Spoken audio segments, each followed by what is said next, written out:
We're preparing for the national anthem, and before that, I would love to observe protocol and state that it's such an honor to be standing in front of a beautiful audience like yourself. A round of applause. I'll kindly ask that we rise on our feet to take the national anthem.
Ula. Hallelujah.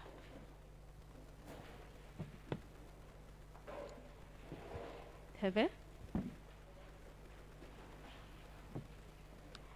All right. I would have loved for us to remain on our feet, but it's okay. We're about to take up prayer. Good morning. Let us just bow down and take up this prayer. Father God, we come before you this morning. We just want to thank you, Lord, for this day that you said indeed is a day that we should be glad and rejoice in it. Father God, we just want to invite you in our midst today, Lord, as we take up, Almighty God, this mandate that is to empower entrepreneurs here in Botswana through this learning and development program, Project 124. Father God, we speak your guidance, Almighty God, to go before us. We call upon your counsel, Almighty God, as we deliberate on issues affecting young entrepreneurs here in the country and Africa at large. Father God, may you be the one leading conversations, Almighty God, in this day. May you, Almighty God, be glorified by all the proceedings of this day. Father God, we speak your spirit to go before us to the entire duration of the project.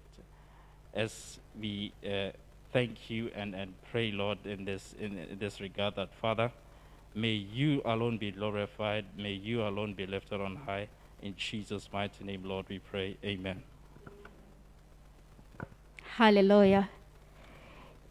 Can you look at your neighbor at this moment and tell your neighbor that a team player you are, and I'll be your pillar of strength. I'm saying this because the core of this conference is to actually get to expound on the need to accelerate entrepreneurs for a better future. Because of current countries in Southern Africa are finding it difficult to get back on their feet because we've been heavily affected by the pandemic. Now, with no further ado, I'll be calling on Mrs. Mareri to come and give the welcome remarks. Mama Mareri? You're welcome. Hello. Okay. Honorable Minister of Trade and Investment, Ms. Peggy Serame, Head of Distribution of Hollard, Ms. Nyamambi, and Mr. Larona, who is the head of the Stanbic of the Accelerator. Distinguished guests, Project124 Partners of 2020, the management of Launchitinternational International. Above all, the graduates of Project124 cohort of 2020, I greet you all. A very pleasant good morning. Good morning to you. I will admit I was a bit nervous, but seeing all your faces did warm me up, and I do feel a bit at home.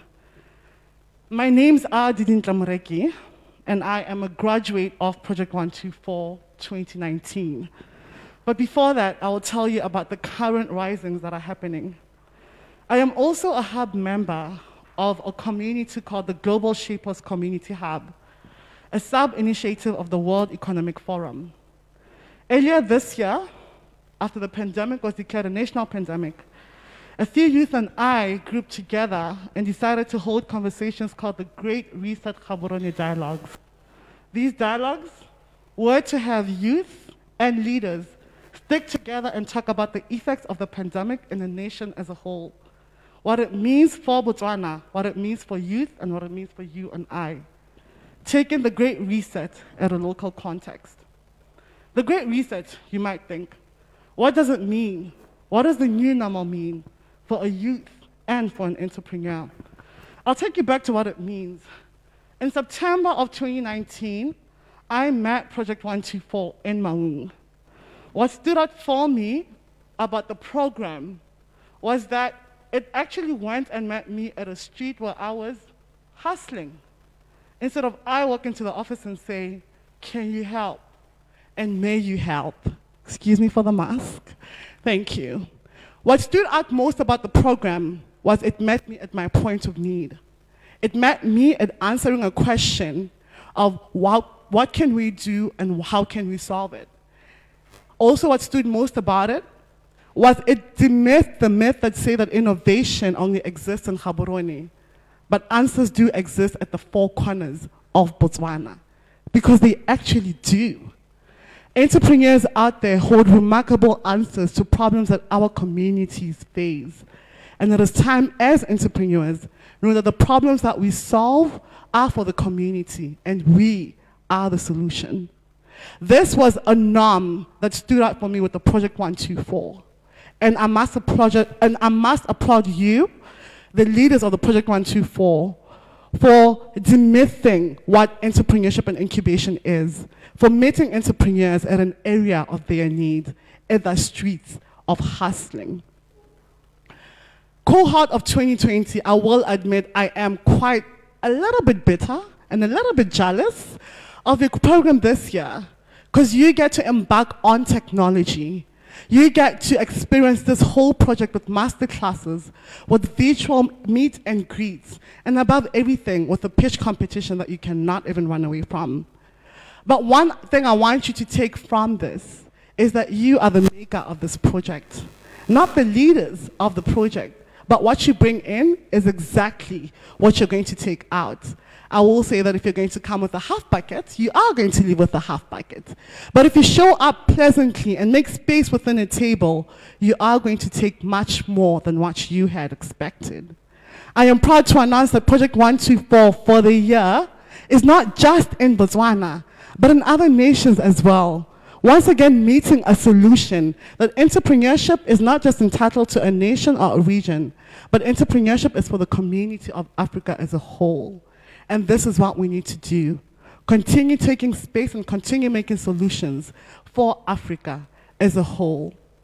Mayor Honorable Serame, what I would like to say is we as youth are continuing to make the impact that we need and the strides that we need. I must also acknowledge your ministry for it being so moving at the pandemic, opening its doors to us as youth as we continue to knock on doors. The embarkment of CEDA is one of the many. The embarkment of Project124 is one of the many. And I'll call on to different stakeholders out there to say that may we debunk the myth of can you come to my office, but may we step out of our offices and meet the entrepreneurs in the streets of hustling. That is where Thank you. That is where we will get to understand the problems they're trying to solve and how to make them meet these solutions more. At the end of the day, entrepreneurship is not just a fancy hashtag. Thank you, Twitter. But entrepreneurship is creating sustainable solutions for the future. And where we are as a nation of Botswana, we need those sustainable solutions. We need to build our economy. Ele Rona. And no one else but us. Class of 2020, I wish you all the best. Not just that may the best men win, but may you stay on your lane. And may you not fall in love with the problem, but may you fall in love with the solution you're trying to make. It is your solution that is going to make you innovative. I thank you all, and I wish you all the best. Galeboch.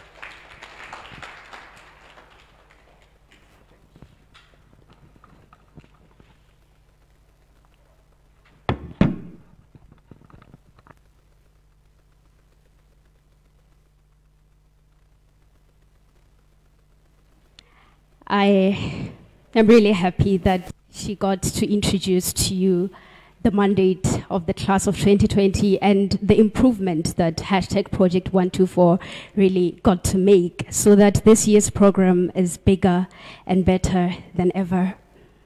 Now, moving forth, I'll be inviting to the stage the Project124 Executive Programs Manager, Mr. Huitzamanji Kutsafalo.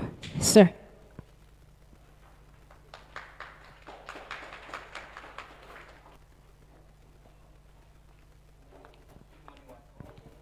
Good morning once more.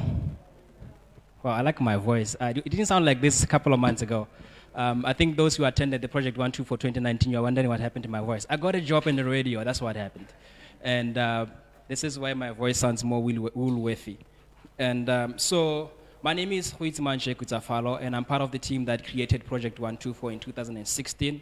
And I would first start by recognizing the presence of our Minister Peggy Serame, Honorable Minister Peggy Serame from the Ministry of Investment, Trade and Industry. Personally, I met Peggy a couple of years ago when she was still the Permanent Secretary in the Ministry, and I'm happy that today we're here in this conversation together in a capacity as Minister.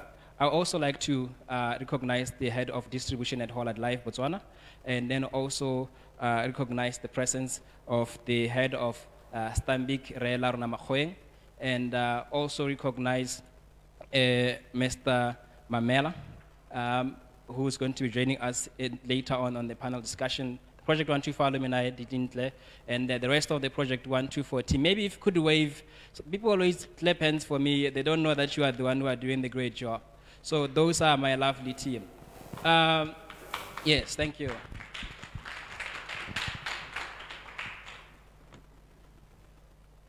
A few days ago, two to be exact, I was watching a movie called The Boy Who Harnessed the Wind. And this is a movie that was created a couple of years ago in Malawi. And for those who are students of history, you will learn about the great hunger of Malawi. And one of the things that we have seen happening at that particular time is that the people who really trusted the government and their level of trust in government was sitting and asking government to do things for them, they decided to sit down and wait for help to come to them. This is something that was actually not only affecting people at their workplaces. Hunger was literally knocking on their doors. There were people who, due to some reasons, decided that they will sell their land so that they can feed their now, and they will see what they will do with tomorrow. And those are the people that by doing so exactly, they have sold their land to people who were deforesting that land, which now exposed the land to the tremendous winds that brought the drought into Malawi. And there was a gentleman, a young boy at the time by the name William Kakwamba. He's still alive today, and I'm really glad that I should talk about him. And I talk about him more especially not only because he's an African, but because he's a child of Africa who looks just like you and I. People that when they were born, they never were passionate about entrepreneurship. They found themselves at a point where life demands that they step up to the gift that God gave them to help their communities.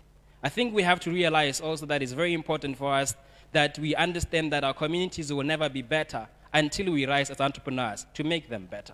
And sometimes entrepreneurs are not people that have got the fancy ideas, have got those tech stuff that can make waves in the United States of America, but small ideas that can solve a small problem like bringing water, that can water the lands of Malawi to provide the food for the people. I would like to speak to this, that in that movie, if you were to watch it, there is the father of William Kwakwamba Sr. This is a man who grew up in an age where I think most of you will relate. What's more important to them is what can feed their stomach and not their hearts in terms of passion. And right now, what I saw depicted in that movie is the reality that we see today. Our generation, the millennials, we will rather live under a tree and starve for years as long as we do something that makes our hearts happy. But the people that are our custodians are people that does not make sense to them. Why should you live under a tree when you can do something that you don't like as long as it feeds your children and it takes them to school and build their future? And this is the conversation where we are as young people vis-a-vis the government that we do have. I know that we have people that have got great ideas as far as their thinking is concerned that can change this world. For the last 10 years of being a youth activist in this country, whether when I was running my organization, which we are tutoring students all around the country, or whether we were on the streets training entrepreneurs with Project124, I've always known that young people of this country have great ideas that can change our communities. But there's a time when, more especially an opportunity like this one has been accorded to you, when you have an opportunity to sit down with a minister who literally has got enough power, first to listen. I think that's one thing I really appreciate by the Honorable Minister. It's not every day that you walk into any office of government and you can literally walk in and see the minister like I did yesterday morning. It's not everywhere in the world where there is a government which is ready to say, we see and understand what you are going through as young people, but we want to make initiatives that are going to assist you to move you to the next level. And I think what I see in our youth and in our communities is exactly what I saw in that Malawi movie. Where there are people, when the government says, I want to help you, the only thing that they want is to be sitting on their beds, waiting for food, actually, which is really cooked, and is brought to them on their beds. Maybe Peleho knocked at your house a few months ago, if not a few weeks ago.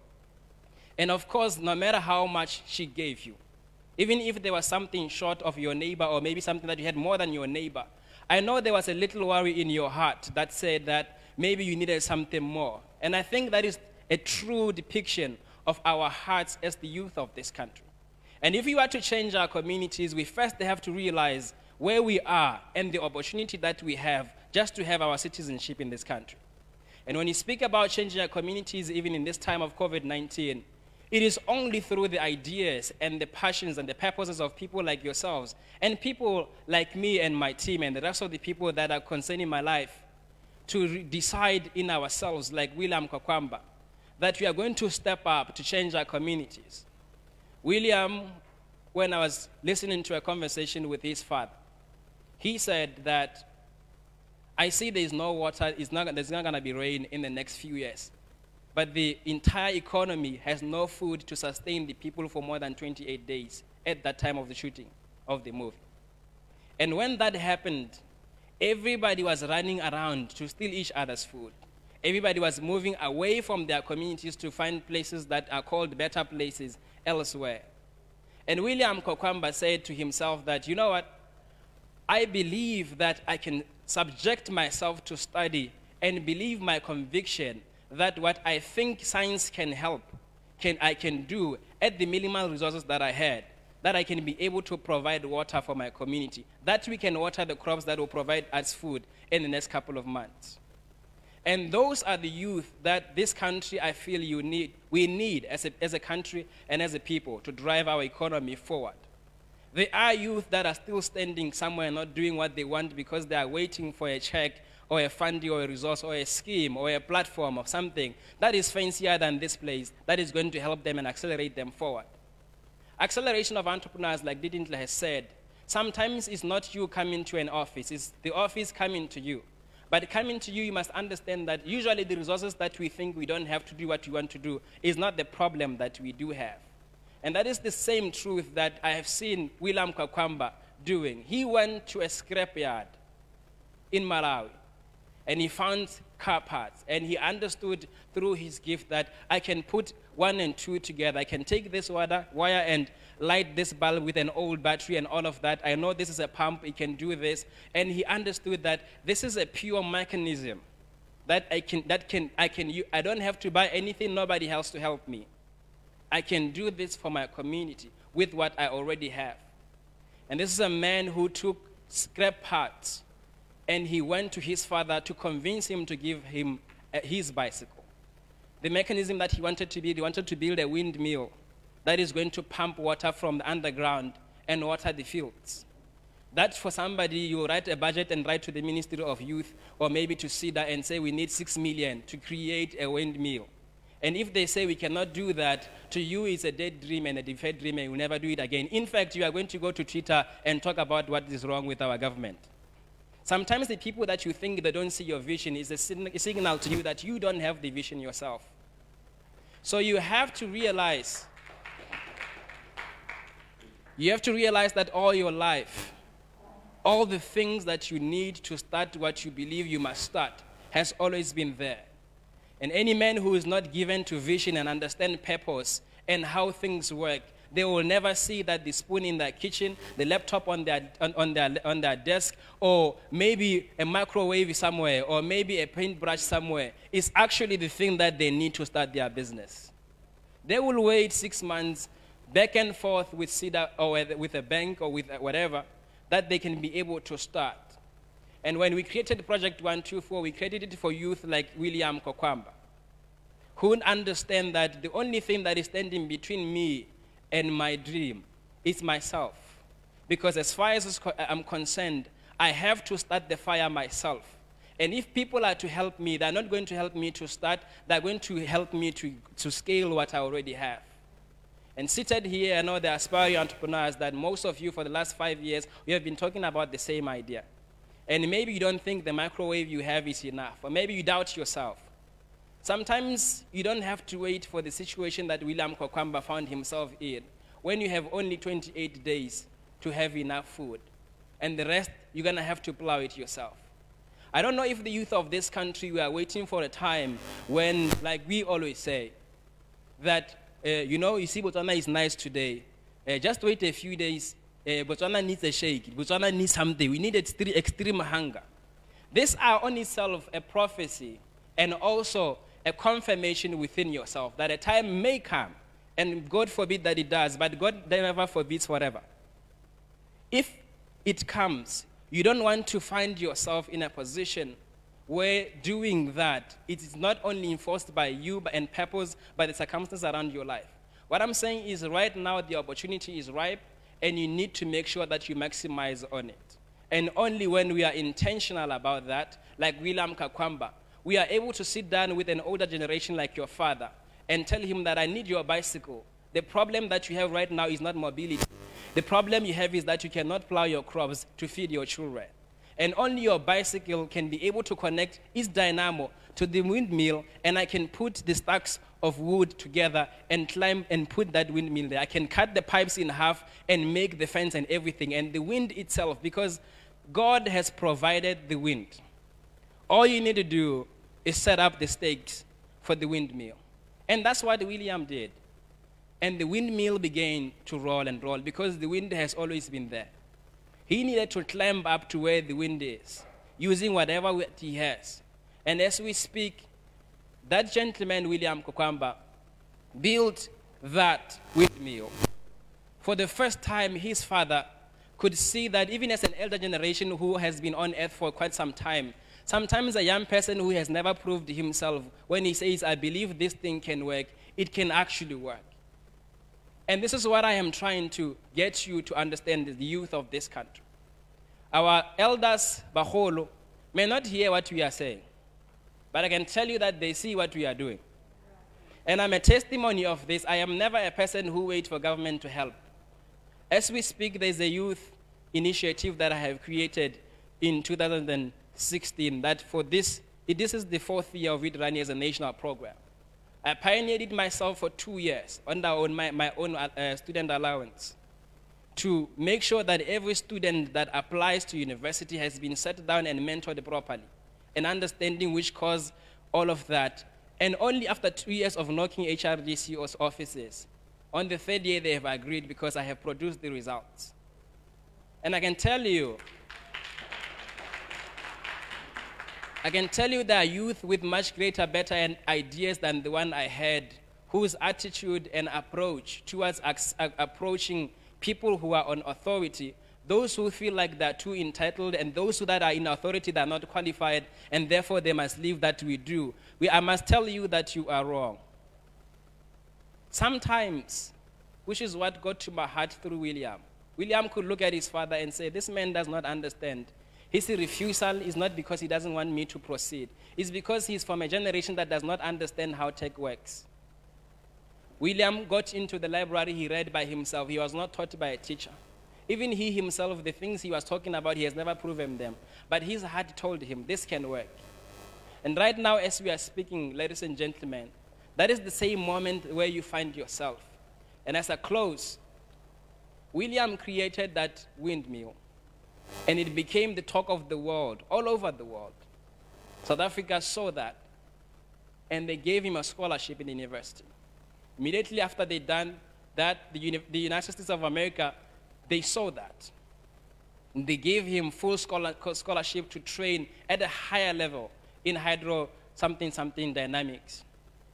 And you're talking about a young man whose father could not afford his school fees. And he was expelled at school because he couldn't do that. But at the time of being expelled, this community was in drought. And everything was running out. And he stepping up did not only create the windmill, but actually got him the scholarship, not in Malawi, all over the world. And today, William Kokwamba, wherever he is, remains one of the African icons that I believe one of you or some of you could be only if you believe that this is the time and you are determined enough and you're intentional enough to pursue that. The only thing I can tell you is that that is the platform that we are offering you as Project 124. Not to spoon feed you. Don't be deceived by my eloquence in speech and the look, niceness look that you see. Ask all the Project 124 participants, and they will tell you who I am. We do not play, we do not joke. We laugh, but we are serious. We don't sit, this is the fanciest you will ever see in Project 124. We walk into streets, into buses to sell. I have seen even people from other, nationalities like the Indians joining Project 124. People were shocked to see an Indian in a bus selling oranges. Training by entrepreneurship through Project 124. I have seen slave queens put down their heels and cut off their nails and say, you know what, I gotta do this and I'm gonna do it. I'm not telling you lies. I have seen people that have always convinced themselves that they are shy, putting away that shyness and pursuing what they must. And that, ladies and gentlemen, is all I wanted to say. You are welcome to Project 124. My time is up and I thank you for yours.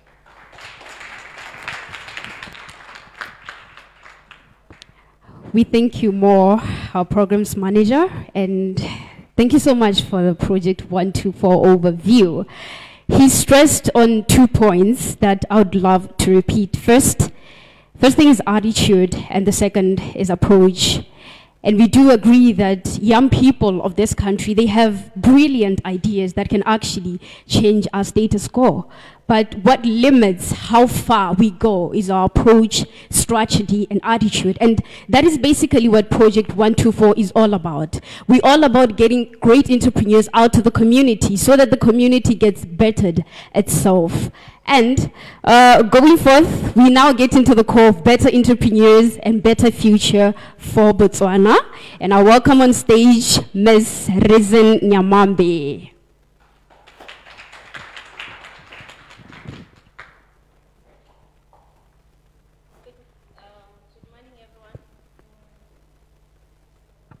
Okay, that's better. Good morning, everyone. It's good to see all of you once again. This has become my favorite part of the year. The program has been going on for a while, and each year it gets better and better. It is an honor and privilege to be graced by the presence of the Honorable Minister, Mema Peggy Serame. Thank you once again for indulging us. It means a lot to us. It means a lot to the youth, and particularly to the Project124 leaders. This is a sure sign that, as you've just said, what you are, your efforts are being seen. People across the government and private sector have indeed begun to take notice of the effort that you are making, and it is our hope that more and more will rise and come to the occasion to actually see this initiative grow beyond where it is now. This is the third event of the Hollard and Project124 partnership. Much have changed. There were 300 delegates in the last launch, and today we have only 30. However, the purpose has not changed, but rather has been reaffirmed. And adapting to the challenges that have come has also meant that we now can go digital, and by so doing, reach an even wider audience than we used to in a closed environment. Hollard has been in Botswana for over 15 years, and it is its goal to generate social and environmental impact alongside financial returns. It was in a quest to deliver the social impact goal and giving back to the community that Project124 was adopted by Hollard back in early 2018. The purpose for Hollard is to enable more people to create and secure a better future. And through Project124, or through the partnership with 124, this has been an opportunity to actually live and fulfill this purpose. 600 youth has this far been impacted, and we believe many more shall continue to be impacted. Many have lived in the process to the embodiment of entrepreneurship, but some have succumbed. However, it is about the experience, not about the winners of the program that matters. It is the learning. And in the process, destinies have been changed. Better futures have been created.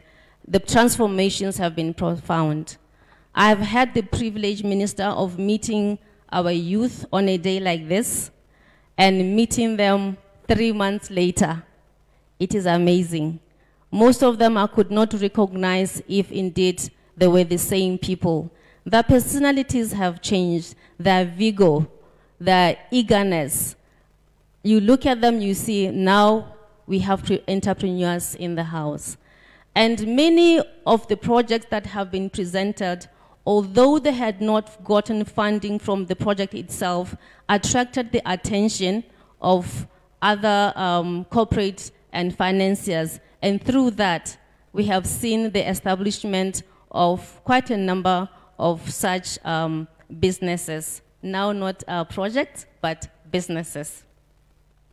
And I would like to take the opportunity to thank all those institutions that actually have come to the aid of the efforts of these young entrepreneurs. And in all this, what then is the role of insurance? As entrepreneurs, one of the things we face on a day-to-day basis is risk. And these risks need to be mitigated. More often than not, in our visions for our ideas, we overlook, or we tend to overlook, the risks that we may encounter.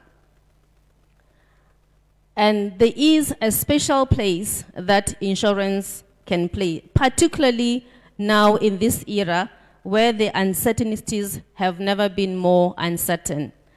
So just to quote, according to the Geneva Association, insurance should be perceived not only as a protection mechanism, but more importantly, as a partnership that allows individuals and businesses to spread their wings and go where they might not otherwise have dared to go.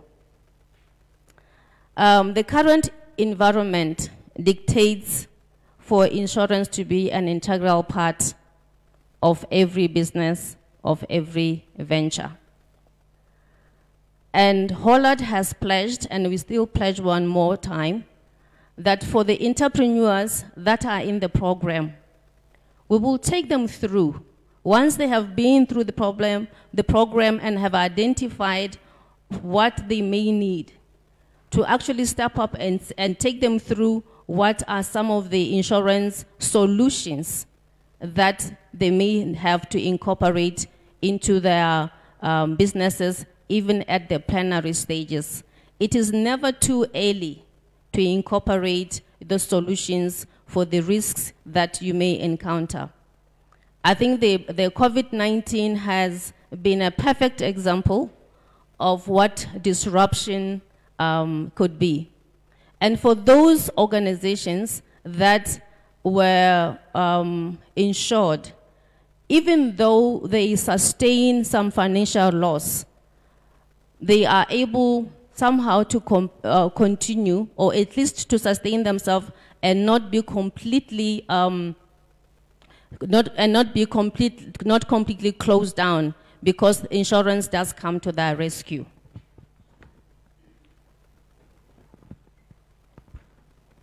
Now, as we pursue better entrepreneurship,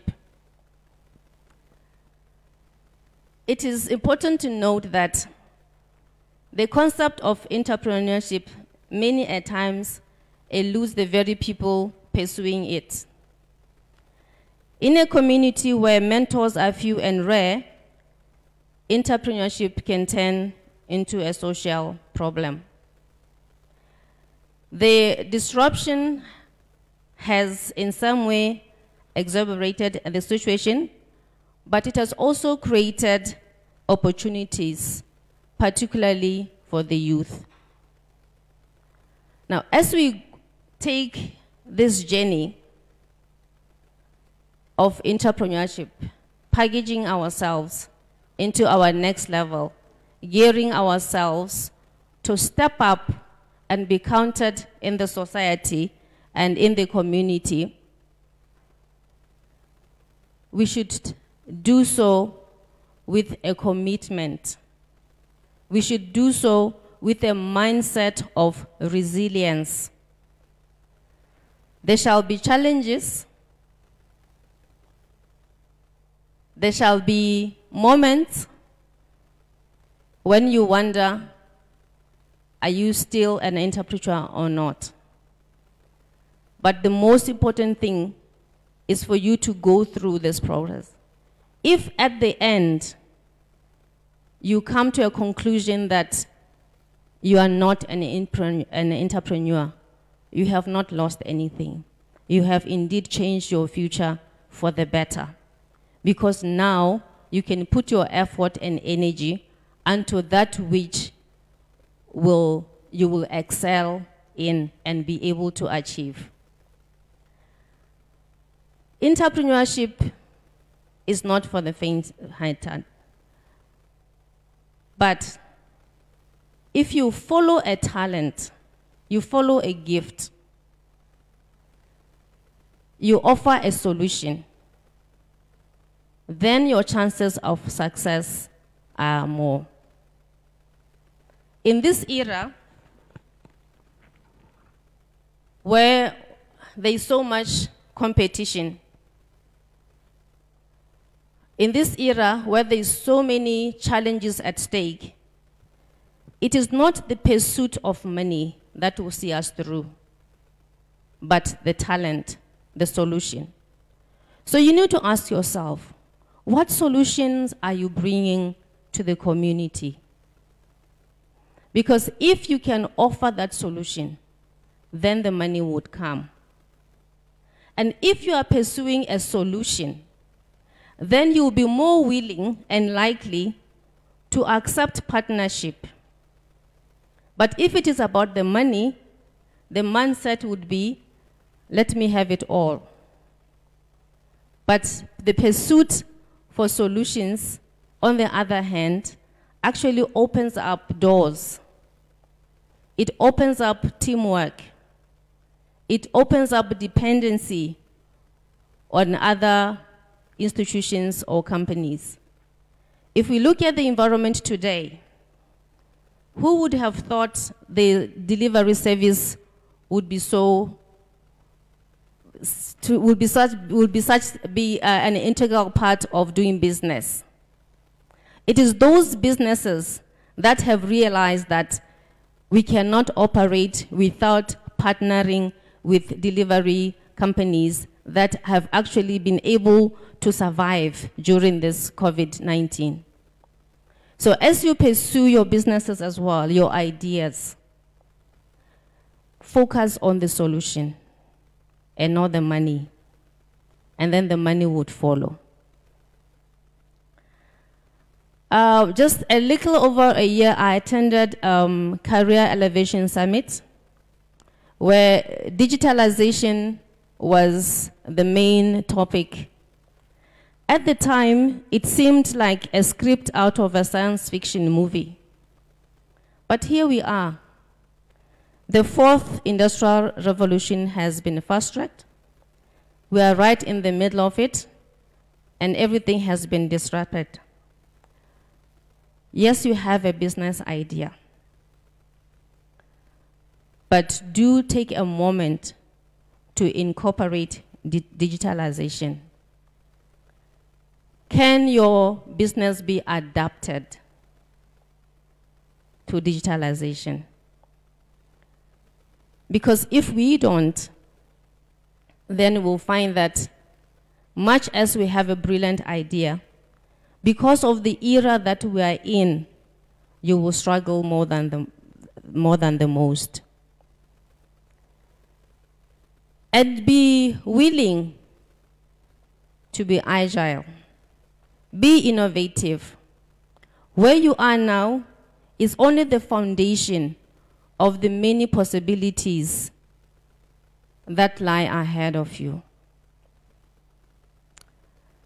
The 2020 participants, Project124 participants, this is your season, this is your moment. Embrace this opportunity. Go into it with all your heart. As Huitsi has already lamented, you are the solution to your problem. We are only here to support you to stand, but the effort of standing should come from within you. Be willing, by God's grace, to be broken. I've seen the videos. I've spoken to some of the participants that have gone through the program.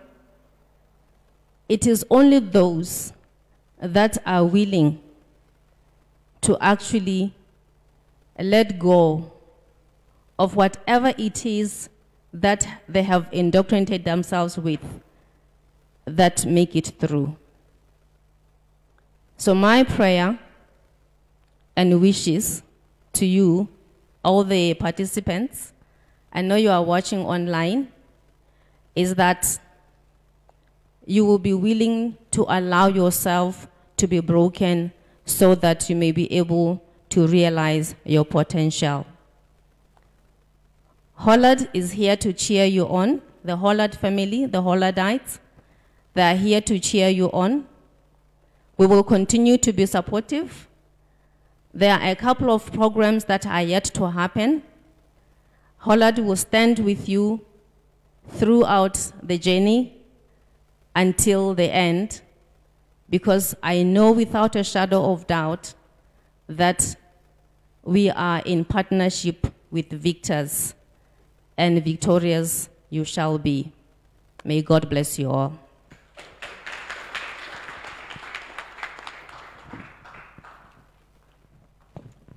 We are humbled by the head of distribution of Hollard.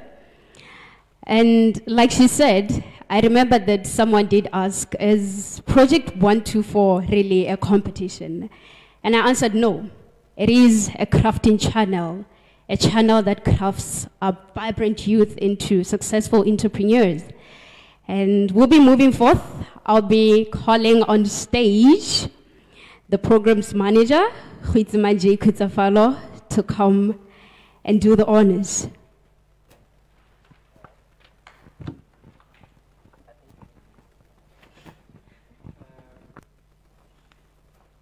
Thank you. I think at this juncture, I would like to first introduce and welcome to the stage the Honorable Minister of Investment, Trade and Industry, Me Peggy Serame. Kaizore lebasha, migrata protocol. One day you will understand why. Can we all rise for and welcome the Honorable Minister to the podium?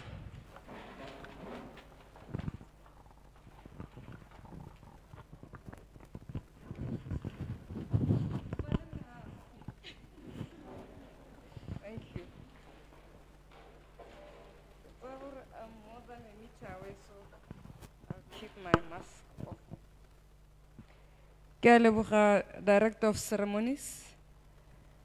Let me recognize the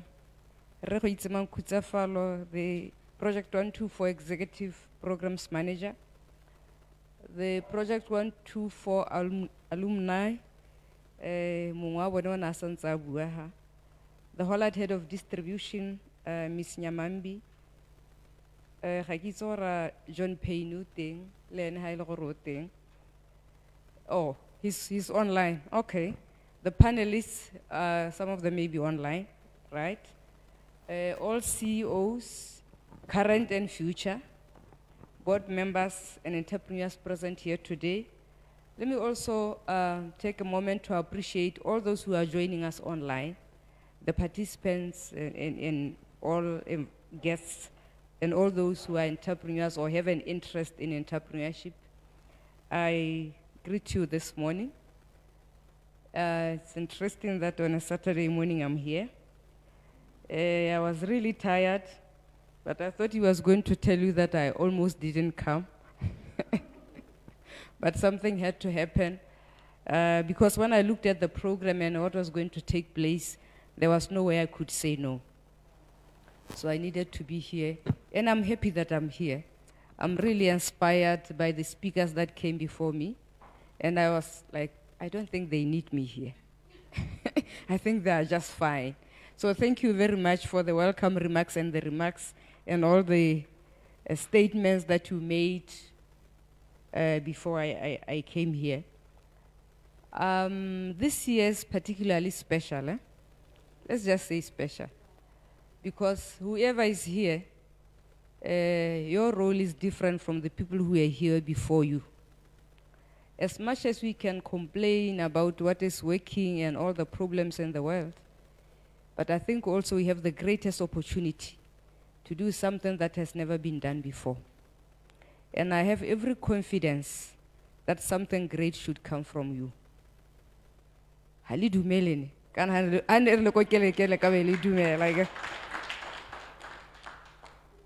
The other interesting fact is that when I was just a few days into my role as minister, I was in this place. I'm the one who officially opened it. So Stanbic, thank you for the accelerator. We believe that we should have a number of these business incubators for the young people and for all the entrepreneurs. And I'm happy that today I'm here to see it being put to good use. So that is something that is commendable. I think also today is very special that I think for the first time, you have participants joining in on digital platforms. Because of COVID, we couldn't all be here. And there are a number of countries that are participating in the project. I'm aware that also it goes beyond Gaborone and Botswana. We have a number of participants in a number of places.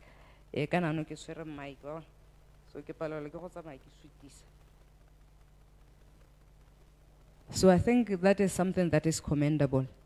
I think what is also encouraging for me is to see the passion that all of you have. Really, I believe that's the first thing that you must have. And just before I want to speak from the cuff, I don't like these things.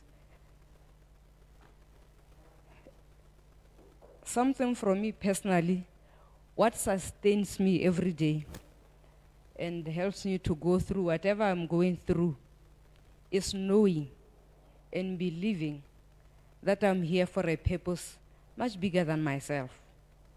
That is what keeps me, that is what sustains me, that is what keeps me grounded.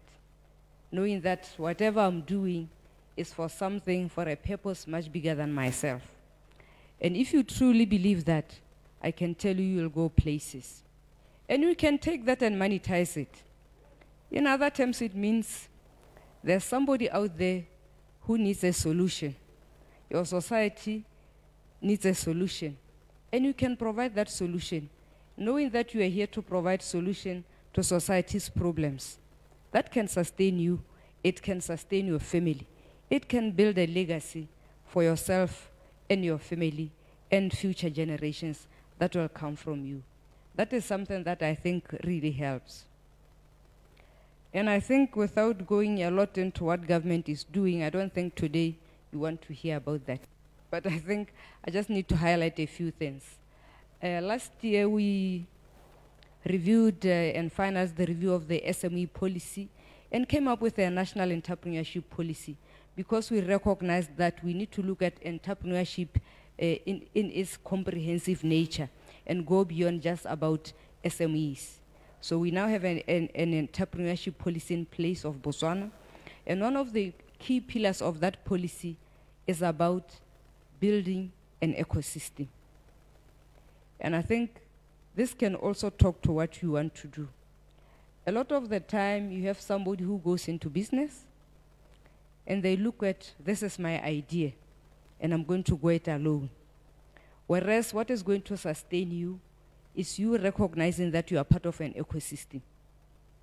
And being part of an ecosystem is also saying, yes, you might have that brilliant idea, but to make it work and to grow it, to sustain it, you're going to need other people.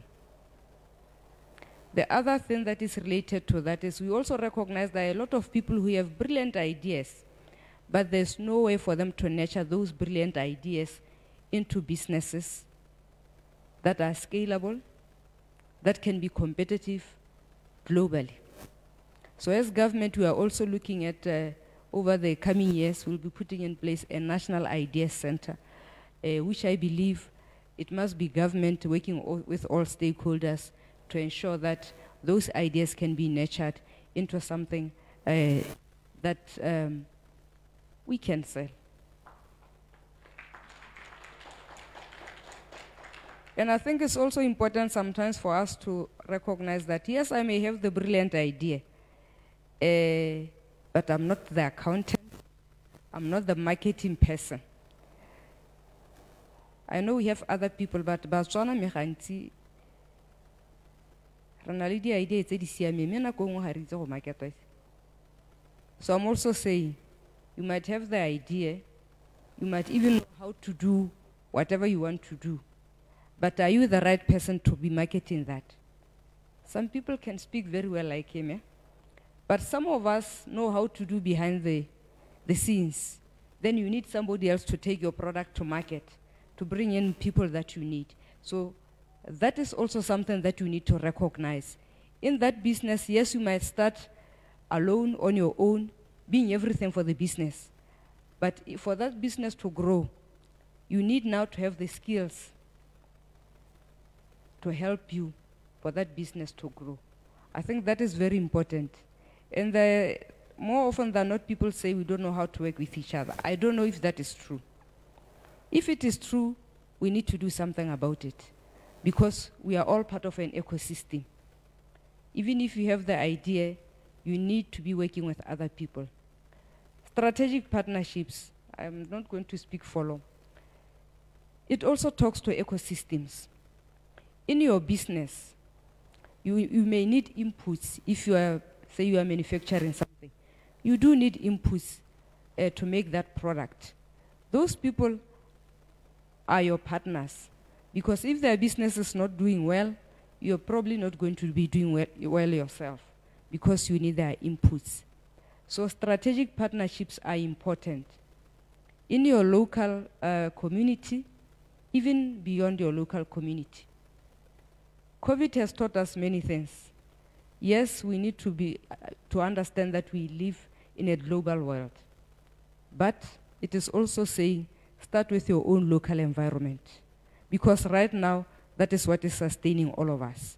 So you really need to be in partnership with everybody in your local community and to understand their needs and really see them as true partners. The other point I want to talk to is accountability and transparency. I know some of you may not be there yet, but I'm seeing a lot of businesses coming out here. But as you go into the future, some of these ideas you should remember. I also see a lot of strikes and many things that are happening. And sometimes I always ask myself, why do we find ourselves in this space? What actually happened? Could it be because the company is not making money and the employees are not aware? Now, the question that I was asking myself, I think yesterday there were quite a few strikes. If this company has been accounting to the directors and to the shareholders, they probably understand what is going on. They probably know the challenges that the company is facing. But I ask myself, what about the employees? Do they really understand how the business has been performing? If they really understand, why are people on strike? So accountability and transparency. Account to your directors and your shareholders. But I think you also need to account to your employees. They are the ones who are sustaining your business. And if they really understand that the business is struggling because of COVID, we have not been making money, we're operating at 10%. Do you think they will not accept when you say, I'm unable to pay you 100%? I suspect not. So one of the things that we need to be doing is to account to our shareholders, to be transparent in everything that is happening. But I think you also need to ensure that your employees as well, consider them as part of your shareholders. They are your shareholders. Because if they are not there, your business is going to collapse. So maybe in business you need to hide profits. I don't understand. I'm not a business person. But I suspect it will serve you better if all your stakeholders, including your employees, understand what is going on with the business. They understand your challenges. They can even help you come up with solutions. I think that is very important. And I think more so in the world that we are living in right now, where nobody is certain of what is going to happen the following day. I think that is very important. So ecosystems, strategic partnerships, accountability, and transparency. I think for me today is not, I understand there will be panelists who are experts in different fields, who will be sharing with you. But I think for me it was more to encourage you and to also say that I think you are beginning a very interesting journey. I just wanted to encourage you. And I also know that at the end of this is going to go up to October, and that at the end of October, there will be a selection of 24 selected nationally here in Botswana, who will be the top. So whatever you're going to be doing, you better take it seriously. You must just find yourself being among the top 24, who will also have an opportunity to be selected at the regional level. If I'm around, I'm sure can pass by when you announce the top 24 and to give them a word of encouragement. But today I just wanted to say you are starting a good thing. Please take it as seriously as you can. And there are many problems that we have. If at the end of this I won't mind you sharing with me some of the ideas that are going to come out of this group and some of the projects, and as government to see how we can partner with you and how we can encourage you. We do have a number of institutions that are in the space of business development, and I would want to encourage you. I don't know how you are working with Leah, Sida, and others. If the relationship is not very strong, I will encourage you to have a conversation with them. I'll also encourage them to get in touch with you to see what is it that we can do together. And really to say, as government, we are open to listen to ideas, to see how we can partner with you, and certainly to say we do know that we don't know everything. And the most important thing today is that we have entrepreneurs or people who are willing to who will be learning from other entrepreneurs and not from a government official. And that is why I don't want to speak a lot today. I think I'm encouraged with what I've heard. I'll listen in if I can before I leave you. And also to say, we are still going through COVID. It's not over yet. We are still going through COVID. But let us not be discouraged. Let us see what we can do together. And let us adhere to all the protocols. And let us take care of ourselves and our families and the next person that is sitting next to you. You never know who has COVID. Maybe I do have it. So the best that I can do is to protect you from getting the virus from me and you going and infecting your family. So with these few remarks, thank you very much for the invitation. I think it is quite encouraging, and I'd like to encourage you, and I hope I will also get a few minutes during the course of the training to pass by and to see what is actually going on, and even at the end of this journey, to come and see, and hopefully one of them will tell me how much they've learned, or how much they liked it or hated it, and what they think should be improved. Ladies and gentlemen, it's really been a pleasure for me to have this moment, to have a chat with you, and to encourage you. Thank you very much. A round of applause, gentlemen and ladies.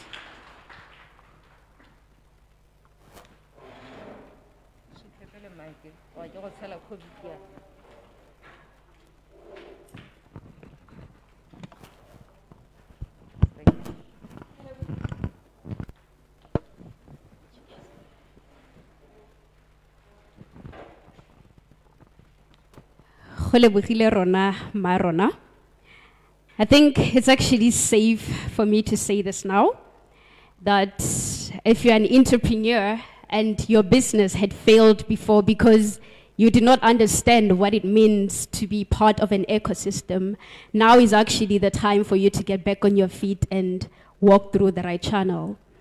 I have a bit of sad news. There will not be tea break. We are shooting straight to the panel discussion, which is going to be basically a discussion about the next normal, what is going to happen from now, what the business world has for us going forth. And I'll be calling up front our programs manager to come and lead the panel discussion.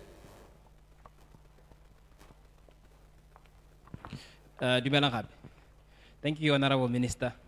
Ntse ke bala tweet engwe yana ne ba re nyara go tswa minister ya nong ka ganyele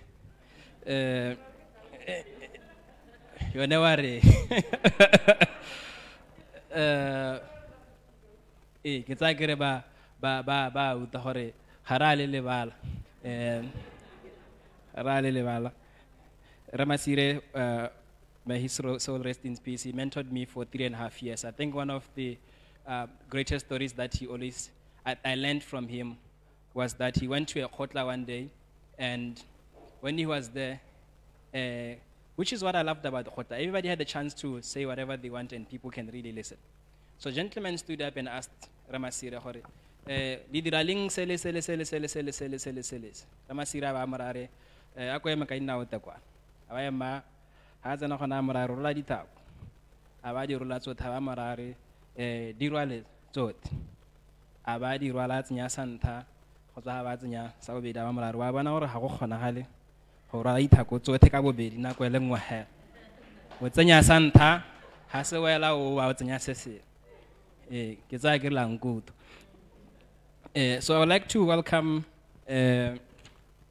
my panelists. And one of the panelists that we had, Mr. Tonderai Tsara, he's also watching online. He had received news this very morning that one of his staff members have been exposed to COVID-19, and therefore, due to protocol, they have been instructed, which is very important, to self-isolate. But he is within the conversation. But also standing in for him, we do have a guest who's here who will be joining us on the panel discussion. I think I must applaud Mr. Tsara for that.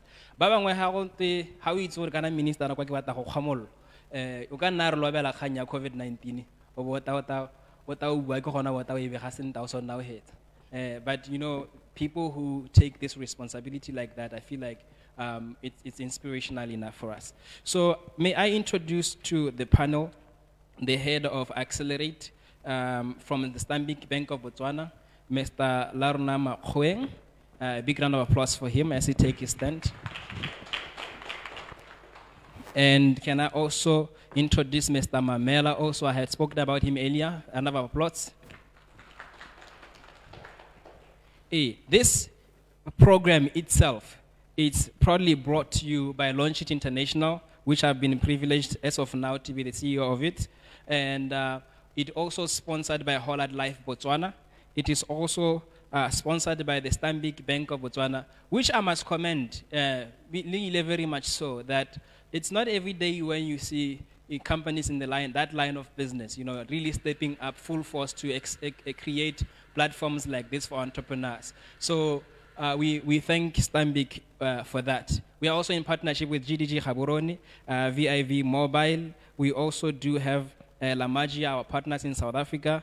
We do have the Ministry of Trade through the Office of the Minister. And then also we do have our partners in the media, Social Light, so as I do start the conversation, I think one of the things that is key, can I have the other microphone wiped? So one of the things that are key for you to understand in this time of COVID-19, that especially for this type of conversation that you are going to have of the next normal. So a few weeks ago, there was a document that was co-authored and created by a group of entrepreneurs in the country. Those who were researching in depth what's happening right now and what would happen immediately after this. So Mr. Mamela was part of that group which created that document. It's a conversation that I feel like it will be important for us to have it right here on this very conference. So I will give our panelists a time to introduce themselves, and then we'll head on the conversation.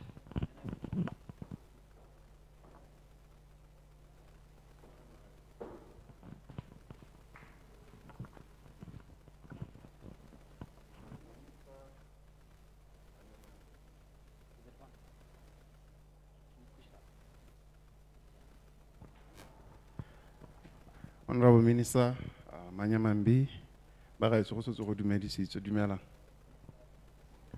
name is Abraham Mamela. I am the CEO and founder of Infairs Group. Infairs Group is a knowledge management company. We concern ourselves with how knowledge is produced, how it is created, how it is retained, applied, and facilitation of knowledge, really, until we are sitting on someone's knowledge right now, because it was facilitated very well. I think it's something that we really need to learn in Botswana. I am also a Wellcome Trust Fellow. Part of my fellowship is concerned with exploring ecosystems. I do review a lot of their projects, funding projects globally. they do send me a lot of projects to review to see if they are fit for funding. I do that also with the African Academy of Sciences and many other things. I'm not sure if it's... Thank you very much. Thank you very much, Mr. Makgoeng.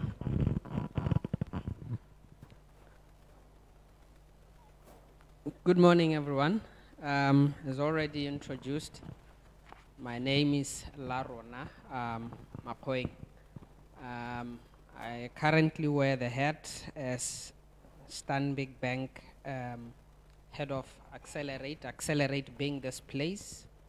The very mandate of entrepreneurship development, and all that surrounds that sphere. I think maybe it's also key to say I have other lives which revolve around personal entrepreneurship space, thought leadership under one of my entities that is known as the Fresh Thinking Series. I'm merely mentioning this because I'm trying to provide an avenue for myself to be a little bit controversial, such that where I am controversial, it is then understood that those are my views and not necessarily of my employer. But I think that those views would be very critical to how we shape this discussion. So in light of that, thank you, Honorable Minister, and everyone in here. You are all dignified as the Minister. Thank you for being with us. Thank you.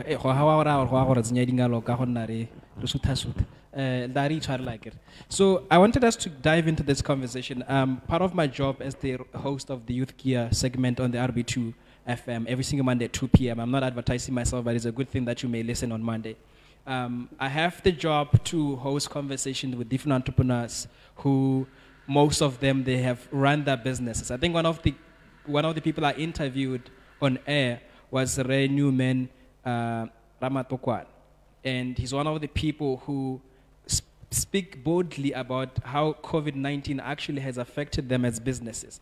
And I think one of the key things that people don't get to appreciate is that we take a lot of time talking about the problem itself.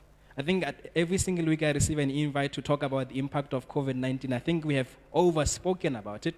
And this is the time to have the conversation of right now we find ourselves as businesses, and we are no longer talking about how it has, we know that it has affected us. But I want us to have a conversation around what's next and what needs to happen. And those that are watching online, thank you for joining us. We do have the same conversation happening on Twitter under the hashtag Project124 Africa 2020. And I just wanted to dive into you that, in light of the document that you produced about the next normal, reimagining, you said reimagining Botswana, but you want to say reimagining entrepreneurship. Entrepreneurship is not the way we have always known it to be like. And what is the thought around, most of the findings that you have seen? Maybe if you can carry us around that thought that led to the creation of that document, so that the people who are here and those that are watching online may be on the same boat as we'll be cruising on this panel discussion. Thank you very much. We found ourselves before a bird fell in the soup somewhere, before COVID-19, what were we dealing with? We are faced with challenges. Entrepreneurship has been there for a while, but now we have to think about how to de-risk it even more.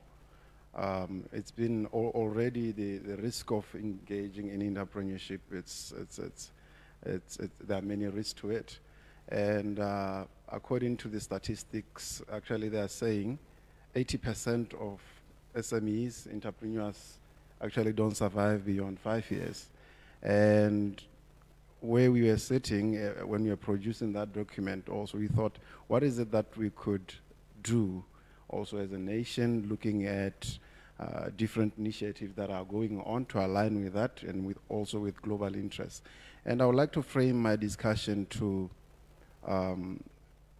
these elements of saying, looking at the national discussion, conversation, and the global conversation, the most important three things that where we are at the moment beyond COVID-19, there are three things that we should think about.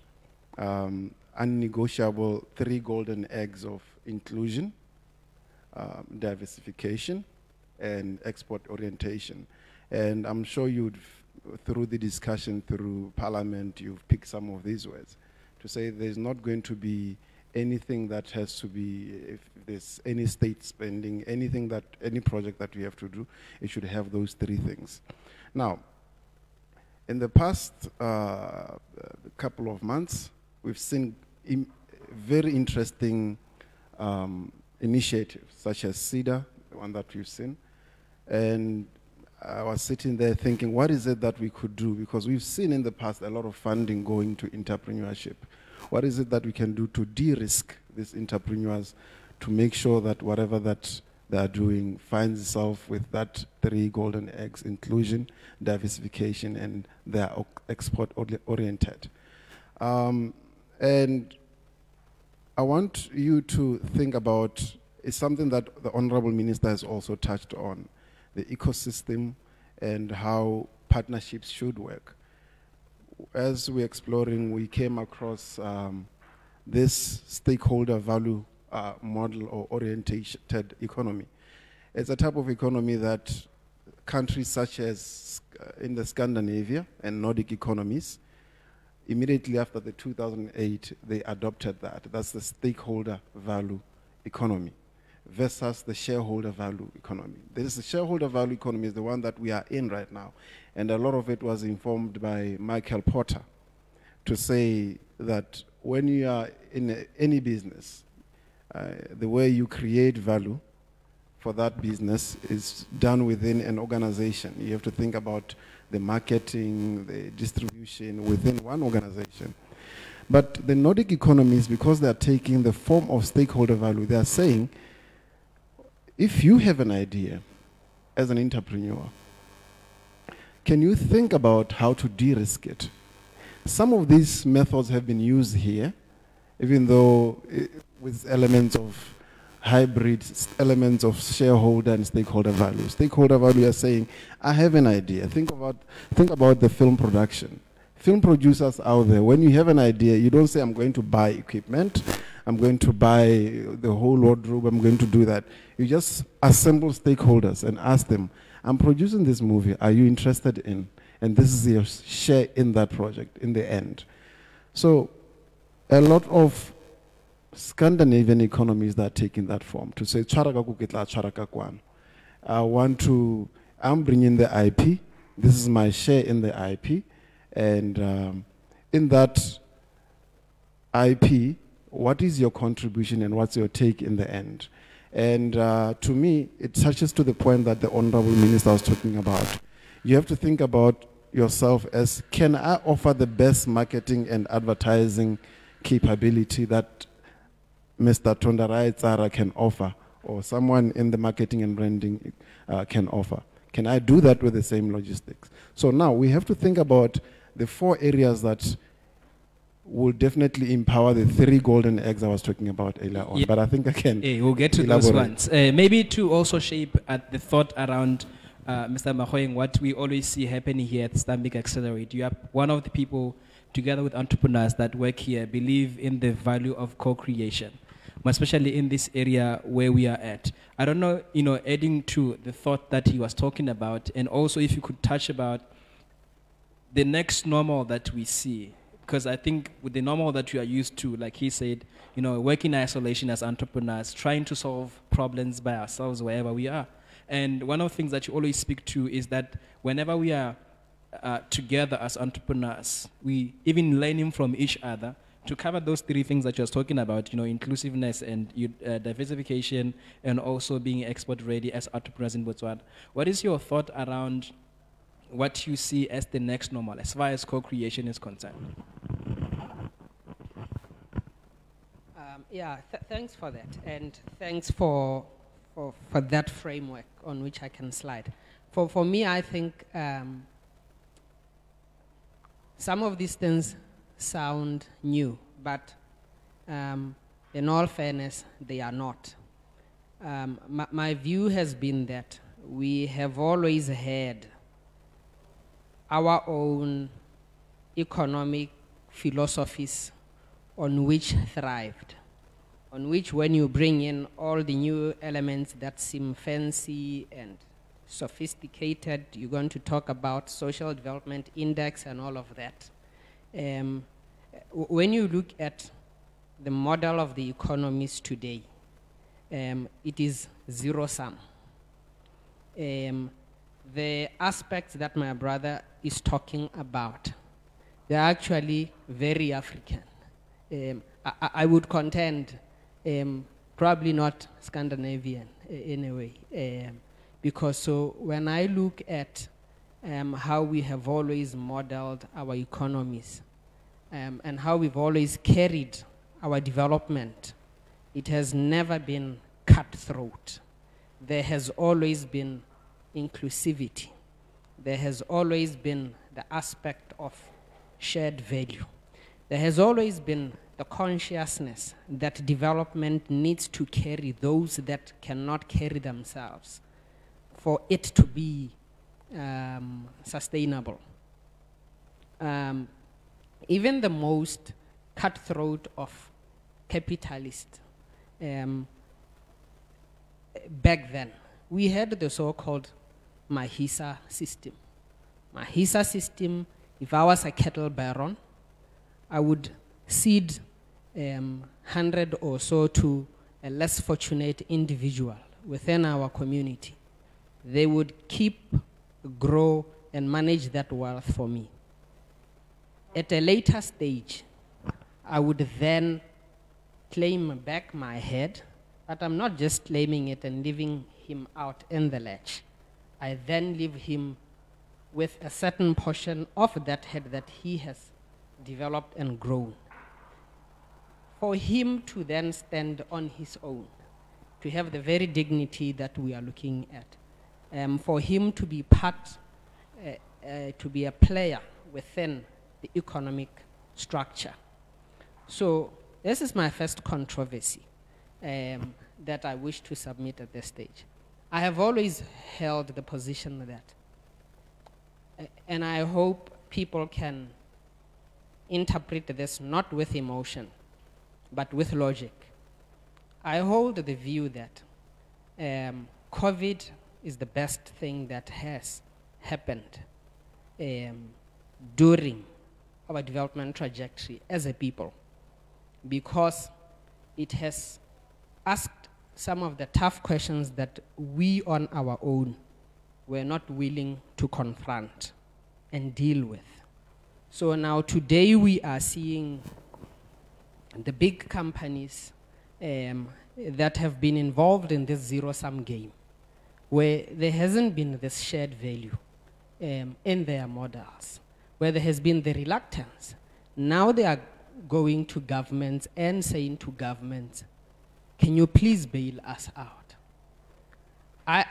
I'd like to believe I coined this concept that we have been airing, that we call the COVID dividend. This is the beauty of COVID that I'm referring to. So I am saying that for me, when a company comes to government and say, can you bail us out?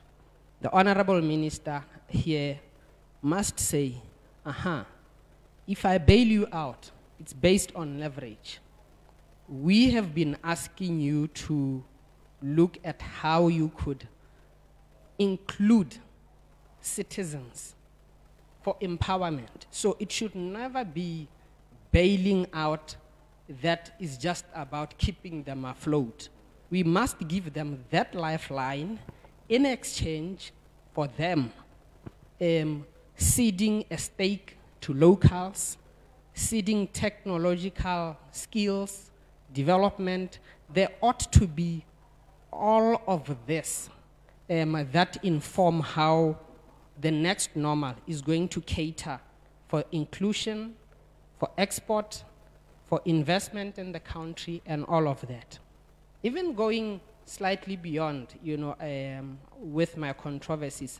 I am of the view that, for example, we should also even be looking unapologetically outside the country as an exercise of our intelligence and foreign policy, adventures, to look for companies that are struggling outside the country that can be part of the economic mix of this country, who their own countries are possibly failing to bail out, and say, well, we think we can bail you out. Their interest is to survive, not to sink.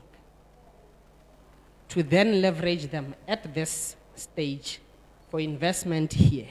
And when we leverage them for that investment here, at the very outset, that investment, the deal structuring of it should be that there is inclusion, within the new construct of companies that would come set up. Well, thank you, sir, for that submission. I was going to clap hands too. So, the Honorable Minister is here. And one of the questions that young people always say, like, we want a room with government, or let's say with our leaders. And that room that many youth actually aspire for is the room that all of you here are in. And this is not only the conversation that you are having on this stage, but also we want you to be thinking of how do you now, what questions do you have alongside this conversation? I'm not interviewing these two gentlemen. We're having a conversation, but to spike you to be able to speak. And this is why I want to ask the Honorable Minister this question in light of what he has said. What is the one thing that you wish entrepreneurs need to understand when it comes to implementing such thoughts? I think for us, because maybe we are not privy to what are the factors and the KPIs in deciding, let's say, for example, in his idea of bailing out other companies. I think there are a lot of other young people who are thinking, I think I've seen maybe, for example, a Kenyan business that can actually revolutionize housing, maybe in the CKGR. And they're failing. And we feel like if those people, we can bail them out, we can actually, change this part of our country. But these are young people with just ideas.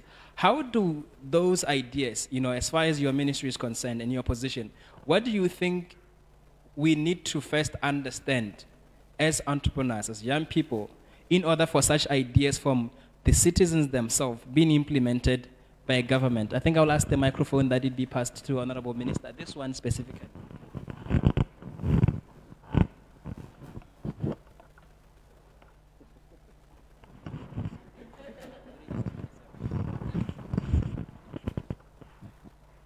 Thank you very much. I think the first thing I wanted to say was, nothing you said is controversial. At least that's my view. I think, just to speak to that before I come to the question, I believe some of you are aware that as government we are finalizing a law on citizen economic empowerment. I will call it that for now. It's going to be an interesting title. Because at the end of the day, what really matters is everything that we do. Where's the citizen? How is the citizen impacted? How can we ensure that this citizen also plays a meaningful role in the development of this economy? So everything that we are saying is fine. So that is the one thing that we are looking at.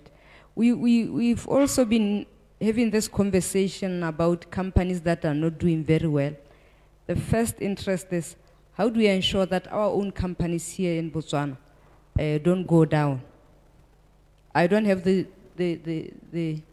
solution today, but it is a conversation that we are having to say, what is it that we can do to ensure that companies don't go under because of the pandemic? Some of the things that happened in this period, we had a company, and it is a citizen-owned company, playing in one field, and they were operating, I think it was at 30%. And they had challenges. And we sat with them on the table to say, what is it that we can do to bring you up to 50 or to 60%? there were the normal, you can do this and not do that. We said, you know what, scrap that. We need a different conversation. The way that we approach everything has to be different because we're talking about different things. So as I speak to you, we're able to assist that company, and I believe that in the next few months, they'll be able to operate at 80%. But had we engaged in our normal engagement, they would probably be closed or something would have happened to them. But we had a different conversation. So what I'm saying to you is the conversations that we are now having are different because of the lessons that we've learned. So that is one of the things that is key going forward. Secondly, it would be interesting to get a few people come to us to say, we think there's a business here and let us bring them to Botswana. The revised CEDA guidelines are giving us the flexibility to be able to engage in conversations that we wouldn't ordinarily be engaging in. So really, I think it's also for us to say, we look at each on a case-by-case basis, we look at the merits of each, but at the end of the day, as government, there must be something that makes sense. Is there any jobs that will be created? How is this going to benefit Botswana and Botswana? Because at the end of the day, the money from CEDA or any other institutions is your taxes. So there must be something that is of benefit to Botswana and to Botswana. If it is the jobs, we'll be excited. If it is about bringing a company here, FDA and other things, even if we can contribute as government, we will do that. The other issue is that BDC as the investment arm of government, we said to them, we need you to do more than what you are doing. We want to see you be able to buy equity stake in a company because it might go down, but we believe we can buy a stake in this company and keep it afloat and even grow it. And we want to see BDC going into areas that they have not gone into before. I will stop there, otherwise I will be divulging secrets. Thank you. Thank you, Honorable Minister.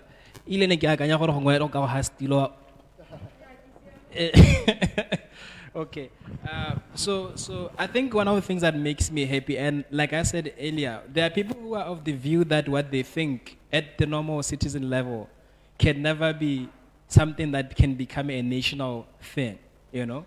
And I keep testifying by myself, and I'm happy that even the minister speaks of this. What she's, the way Hakimutangateng are, yes, it's possible. Minister.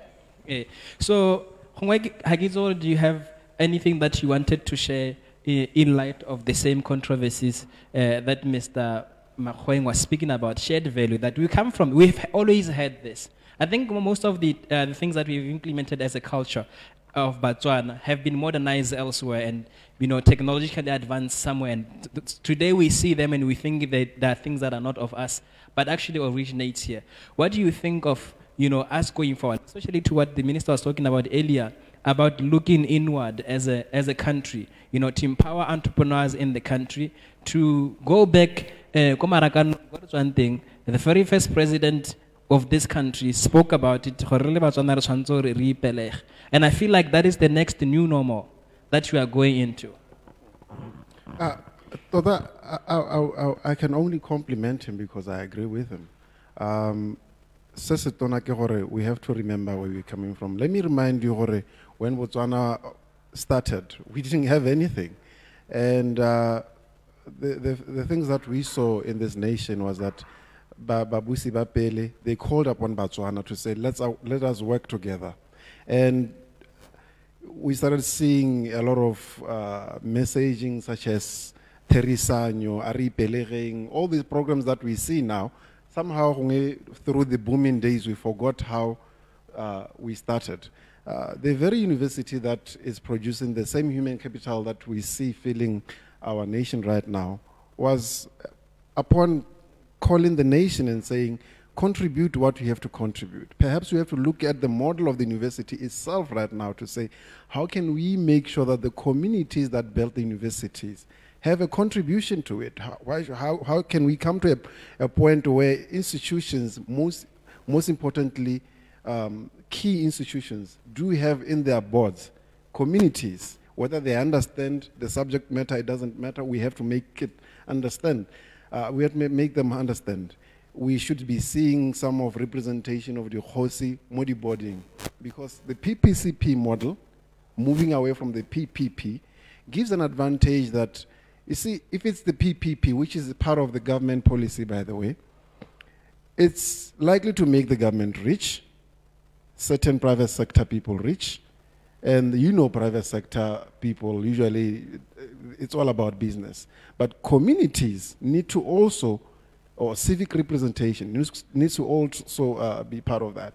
And I want to remind you also that, you see, when you're talking about civic representation, usually people think NGOs, but you should think so there are civic representations, and they're actually having investment somewhere.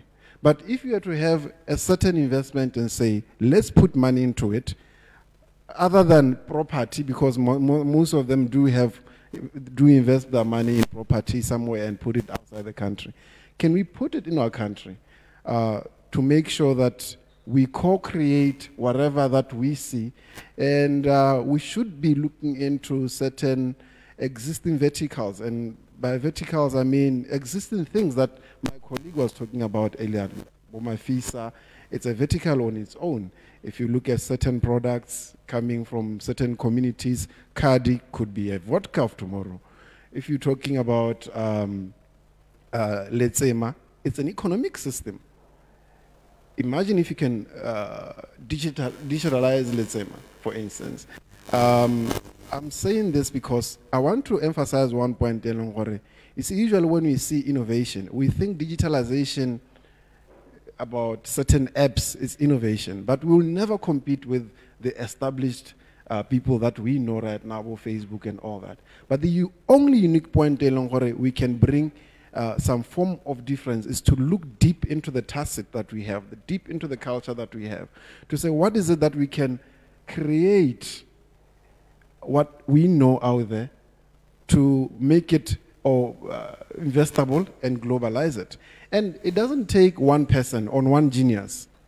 One genius can come with an idea, yes, but investment through stakeholder model can actually be brought upon by different stakeholders, including government, including the private sector, including the communities. So I think I can only compliment him where he's coming from. Mr. Makgoeng, can I ask also in this question of, I think based on my privilege with all the jobs that I do, I hear of many good ideas, very good conversations that are always speaking to the problem and highlighting, which is, I feel is very important, because sometimes it also illuminates knowledge to others that are not, they may exist in the same community, but they don't see the real problem that exists. But one of the conversations that we are not having is the solutions of what has to happen. When you zone into entrepreneurs, he spoke about, and I can confirm that almost 85% of businesses outside COVID has been dying for the past, I don't really remember the number of years. In Botswana, not like a global, I know there's a global notion of businesses don't make it beyond 5 years and all of that. Every single year, we're talking about businesses that young people who say, you know, I want to get into business, and they try it for themselves. They're trying to get themselves self-employed. They're trying to do everything that you are saying must be done. Why do you think we're not getting to the other side of all our efforts as entrepreneurs? I think one of the things that, the reason why I'm asking this question is because there are people, by and large, like these ones who are here, who are getting into business, and there are those who are watching them like, you will understand one day, keep going. And there are those who are at home with great ideas that they know that they have to implement to a certain dimension. You are head of Accelerate, and I know you work with entrepreneurs. What has been your view with why many entrepreneurs cannot really get their ideas beyond where we see themselves at right now? I don't know if my question is almost clear. I will attempt, then where there are gaps, I can fill if you're not satisfied. So I think there are two contradictions. There's a prevailing one that says business is not a bed of roses, it's tough. It is tough, believe me. I've walked through that, and I still walk through that, personally speaking. There's another contradiction, which is probably maybe more my philosophy, which says it should not be tough, or it is not tough if we decide that it is not tough. And that's the inclusivity part that I want to talk to. You see, everything else that you hold as a view, it is true. But if we can believe that business is not tough, then it will not be tough. I want to give an example. So yesterday I was having a discussion with a certain friend of mine, and she was highlighting that government needs to be doing more on social programs because we are in COVID. And I was saying, no, government should not be doing more of handouts as it has been. I want to give just a case example of the chicken business. You know, I've done the model myself. I know what I'm speaking about. If you were to give the people at the bottom of the pyramid who are out of job and not doing anything, a startup of around 150 chickens or layers like that, every day they collect eggs, and you provide them an assured uptake market for their produce. You work out a fair price for them. It's very true that alcohol actually is very important in Ke batla e sore ke batla go itira re se hurutse ke batla o wela ore e botlhokwa kana ha e botlhokwa. If it's ebotoko.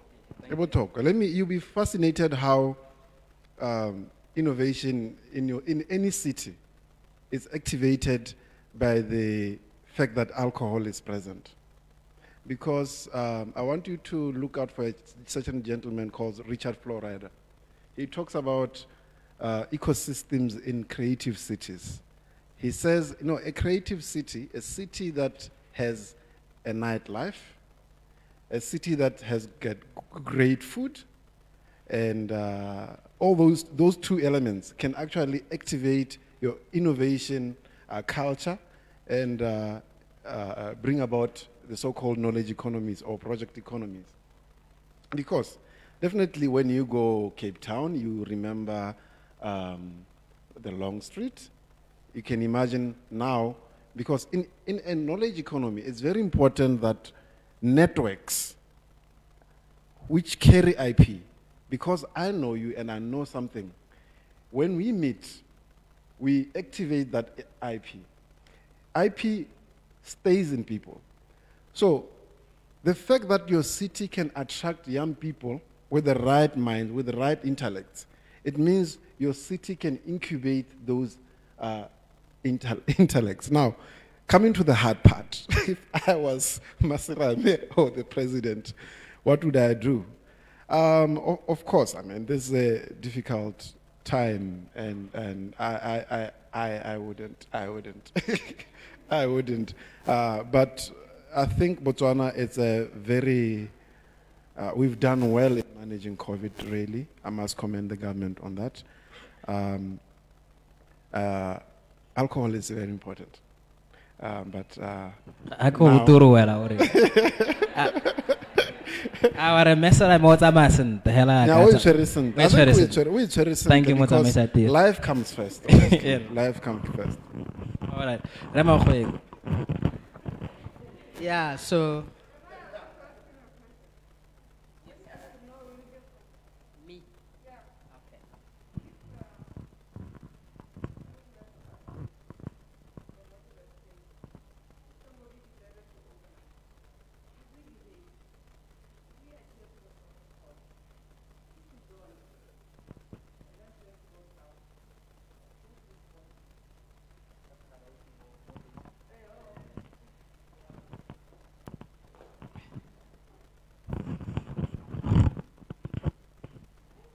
it's a good one. I get to be on the other side. I was just asking him from the conversation that you are having, if he had the power to open up.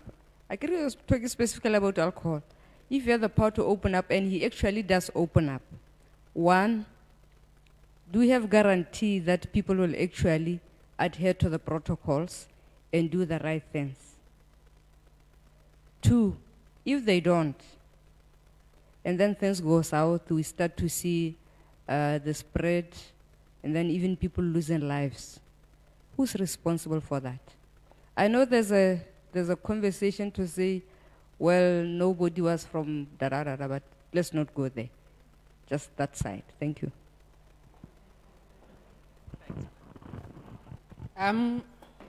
Look, I love discussions that put us on the spot. It's a culture we need to develop as a nation and nurture, because when there's friction, there's progress, and there's stretch of mind. And I'm glad my dear Honorable Minister has said I'm not a controversial man, so I'll speak from that slate. I think that and I'll speak broadly, I drink myself, but I'm injured by people who do not drink well and responsibly. And that injury is not fair on me. And it is not fair on the industry itself. So because of the culture of drinking that is unwelcome by a few radicals, they have now forced the hand of the Honorable Minister to otherwise make a decision that does not support the economic ends of the very ministry, because she is there for trade, and she's there for the trade of alcohol. People need to understand that the Honorable Minister, I'm not speaking for her, the Honorable Minister never intended to close the trade, but the issue is that of responsibility. Now, alcohol is legal. What we need to do is to develop a culture of drinking alcohol that does not equate to, drinking to plunging into a pool of alcohol. And regulation also needs to be part of that.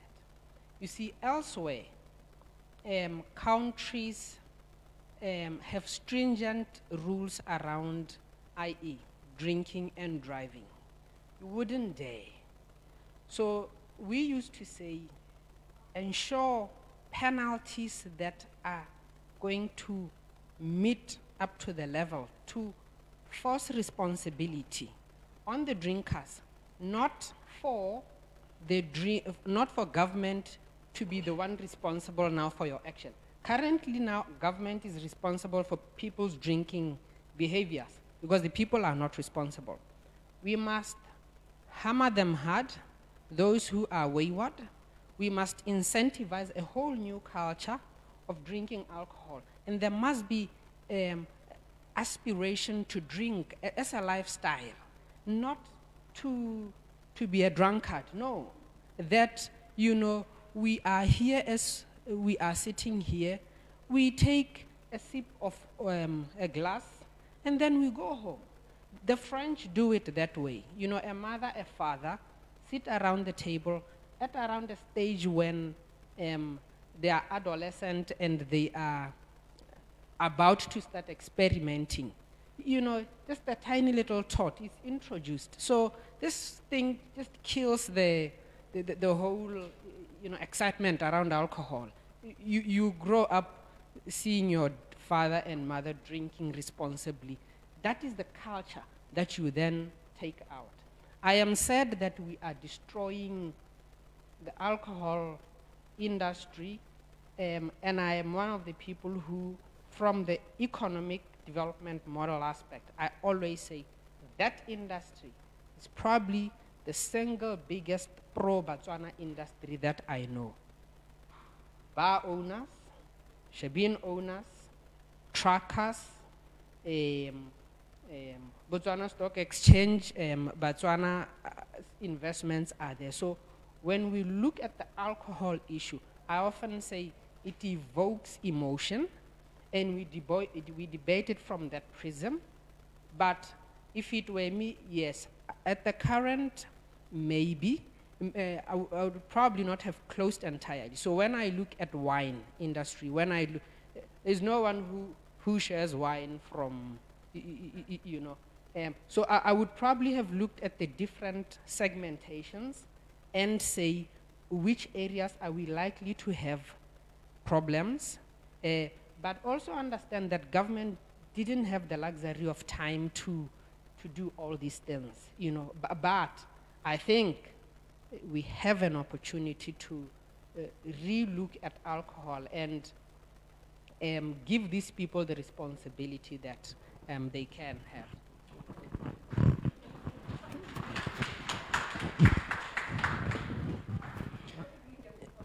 Nya kita kere ya duma ko eten tweet. Nya minister ne sor ke batla go bua ka alcohol ne ke beile mo maikarabelong a gore ke ska ka ididimalla ganye gate ngwana yo sa leleng o swela thari me gape tso dingwe tse di botlhokwa ke gore re buisane re le batho go mo ke khotla re tsa ka khotla gore ra reng re le Batswana ka ganyele ya bosetšhaba re lebile from re Makgoeng's point of view re ga go le ba sa tlhaloganyeng gore ha so re go agana go gana ke ganya gore go na le tsamaiso ke tsa ke re Makgoeng ka hana wela bua ka tena rene bona ka no ka bula ba dia me go ngo bulela di wine pele bona ma weekend tse shakinyana o thokomologile le di court e bere ha gore tse o bo re khadinyana go ithela re gore ga go di biri Hari tsongwa ke the next new normal ke ra rentse re mo sthogong me like I just wanted us to have the appreciation of this conversation, you know, with the minister. Most of the time we speak on social media and a lot of people have bui re twahetse ba ngwe re tebetsa di comments tsa ngwe re ngwa ha di a twhala ka ntse ba twahetse just because these comments are in, you know, in between a lot of others. Tse le go khona o sa rate conversation at. But I love the healthy conversations like this where we get to talk and share ideas. Ke tsa ke re la uta go nka potential pseudo minister slash president. Those are their thoughts, and this is what I'm saying. There is a lot of them.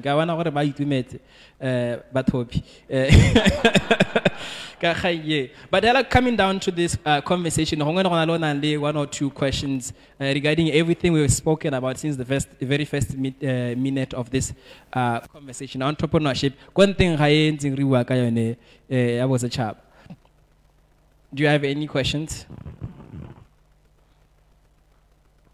Do you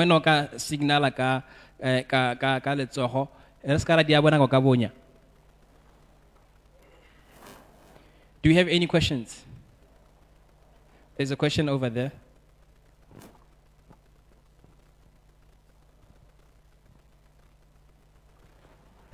Hello. Yes. Thank you so much for the opportunity for the questions. My name is Tepo. I like the idea of what has been said about the ecosystem and working together.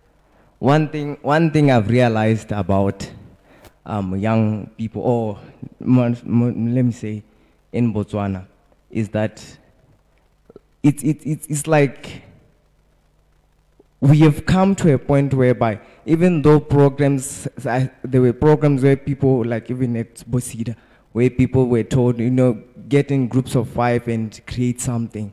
I realized that we still don't want to work together.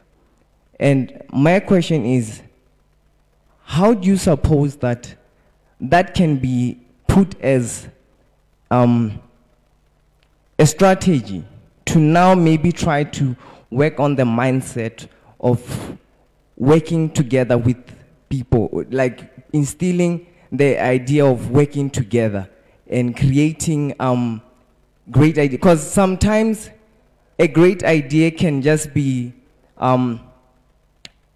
destroyed by the fact that you didn't want to just get the eye from the next person next to you, you know, and all of it just gets destroyed. But how do we get to help young people to understand the importance of working together? Because I think it's been said, but still it's not really getting to them that is how, because that is why right now we need to, COVID made us realize that we need to be working together to push certain agendas. But because of the individualism, people are locked down on their own selves. They don't know what to do because now they see that there's a need. You can't do something without the help of someone. As we speak right now, there were things of essentials and stuff. People who were always alone, they realized the importance of essentials. You see? So how do we put that mindset in the young people? You know, because I think it's still not getting there with them. Thank you. Thank you, right? Ke go lebogile. Gongwe ne nka tsa ka itse gore ga go ntse yana go na le batho ba ba botlhokwa yana go na le potso ba begang ka yone me ga o ikakanya gore o itswela go kae o ngwana ga mang o ntse jang o bo bo iha go botsa potso ate. I know there's a question. Is that a question? There's a question over there. Thank you very much. I think that will be the last question that we'll be taking today. We are left with only 2 minutes. Me ko morago ka ke ta go ha sebaka tswela be ke ta ha me o le sebaka. Dumelang betso. Lena ne ke re ke tse sebaka sa I wouldn't say sa me ke potso per se, but e tla nna potso at the end. Ke rata di view tsa ga Larona Makgoeng about going into our culture. Kana more karing in these times tsa COVID, going more in our own background to come up with solutions. Only issue nya bujala lo esabatliwe. Fortunately or unfortunately, I live in a community e go no antota. Ka thoko ga tsela ka. E ka go no antota mo ileng gore gona na we have brews ra pile mo matlung mo. And ke yone kgang ya gore batho ba batla bujalo ba botswaletso. But as a question, don't you think now, due to that, mo go apeiwa go sa itse ne ka utla monno mongwe are o ratile go mpola ara masapi, won't we now be able to look mo go rona re one mititielo re ititelang mo ga rona mo makasing? Won't we want to see that at the end of the day ele majalo a rona a re tumileng ka one rena le card ya rona re brandile ka brand bo burileng or any other product e leng gore e teng this time? Ke go lebogile right. Ke notile dipotso tse pedi ke tebe ke ha maitshwale sebaka gongwe sephato sa motsotso e be nna yone potso a bohelo tsa tsela gampe. Okay, greetings everyone. I'm Tlamelodi Chaba. The question that I want to ask is, what do you say to young entrepreneurs, like young women like us? Because women are going through a lot in industry, especially when you start the business. Like, I won't say the names, but some of us here, maybe let me say, the minister or just someone who's top or someone who's, you know, he will just say, maybe let me say during awards or during any events, he will just say, entrepreneurs, young Botswana, come to us, we are here, we want to help you, right? You guys are not approaching us. But when we women go and approach them, the first reply that we get is, let's go out for dinner. let's go out for a weekend, let's do this. They want something as written so that they can help us. And when you enter the ministry, maybe Ministry of Youth, when you get there, they want something as written also. What are you saying to those young entrepreneurs? What are you saying to those women? And sometimes they end up giving up their dreams because of this. And number two, what are you saying to these big companies that we are asking help from them? Like, for example, I once asked help from another company. They said, we can't help you because we're already sponsoring V. You know, V has already have everything that he has. He's already on top. But what about me? Why can't they help me so that I'm also be on top, you know? I feel like they're belittling us because we're still young and barring out for what, you know?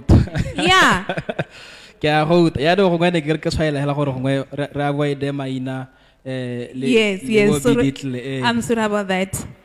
Yes, and another thing is Ministry of Youth should also call young people and ask them, how can we help you?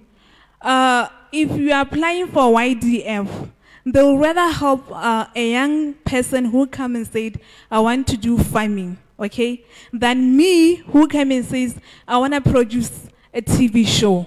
You can't take a young lady like me, Yomorawari, go and stay again, you know, because I feel like, no, that's not my thing. Just help a young woman or a young man who follow their passions or what they love, not looking at what you want or what you don't want. So Ministry of Youth should also call us and ask us, how can we help you? What do you think is best for you guys? Not also looking at the agriculture. Yeah, we know agriculture helps, but some of us were not really gifted in this thing. So Botswana only value agri than other investments or trade or what, I don't know. Dipotso tse di di nne ha di a hiwa go pehela in particular gongwe ebile ke a kantse ya le gore gongwe re ka kopa letsela lele gongwe the honorable minister to address a few ke kopa letsela leo.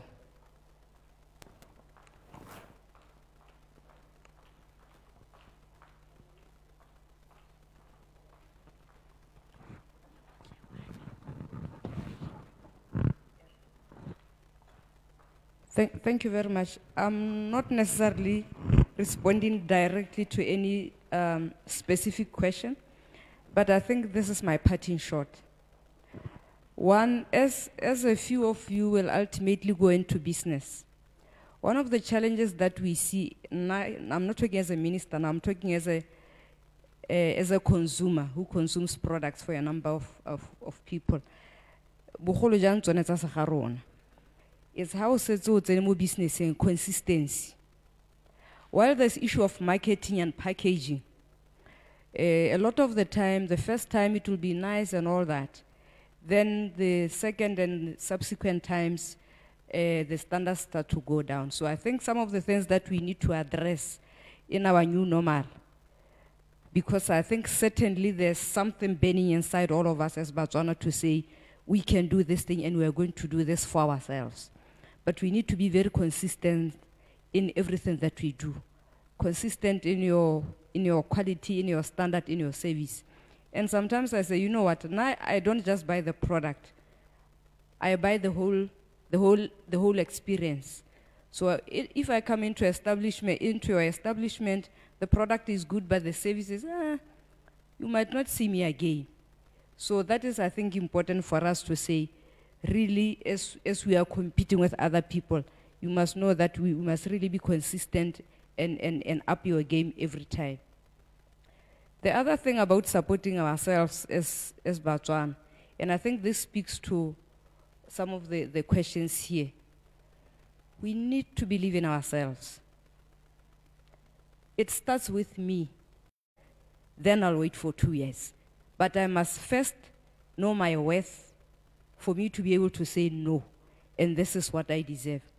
And because if I know my worth, it will be easy for me to believe more Motswana in Yomo. more often than not, we find it kind of fashionable kind of something. We think foreign is bad a lot of the time. I get to experience creativity, innovation, excellence, whatever you can call it, every single day. And sometimes by work I get to be so tired. But what really motivates me a lot of the time is the people that I get to engage with, their passion, their creativity, and what they are all about. And I really, really wish all of us could reach that level, that we understand and appreciate each other and appreciate ourselves and believe in ourselves and say, you know what, we are just as good as them or even better. And we are going to do this thing and we are going to do it very well for ourselves and our nation. I think that's just what I wanted to share at the end of it all. Thank you. Thank you, Honorable Minister. If I may, I would like to just make a comment on what the young lady has said about people being rejected by organizations that they seek sponsorship or investments or funding from. One of the biggest challenges is in how the ideas are packaged. And that is why, like as Hollard, we are very keen and committed to supporting Project 124, because we see it as a way of addressing that very fundamental first step that would then unlock the possibilities of the ideas being realized.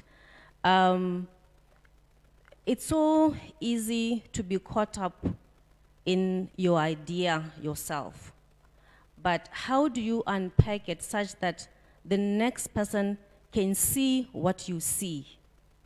And I'm glad that she is in the program, because I have no doubt that by the end of the program, she will understand and see and appreciate how she can unpack or pack her idea such that the value of her dream can be appreciated by the next person. And that what separates committing to one sponsorship or one idea versus the next idea. Thank you. Thank you very much.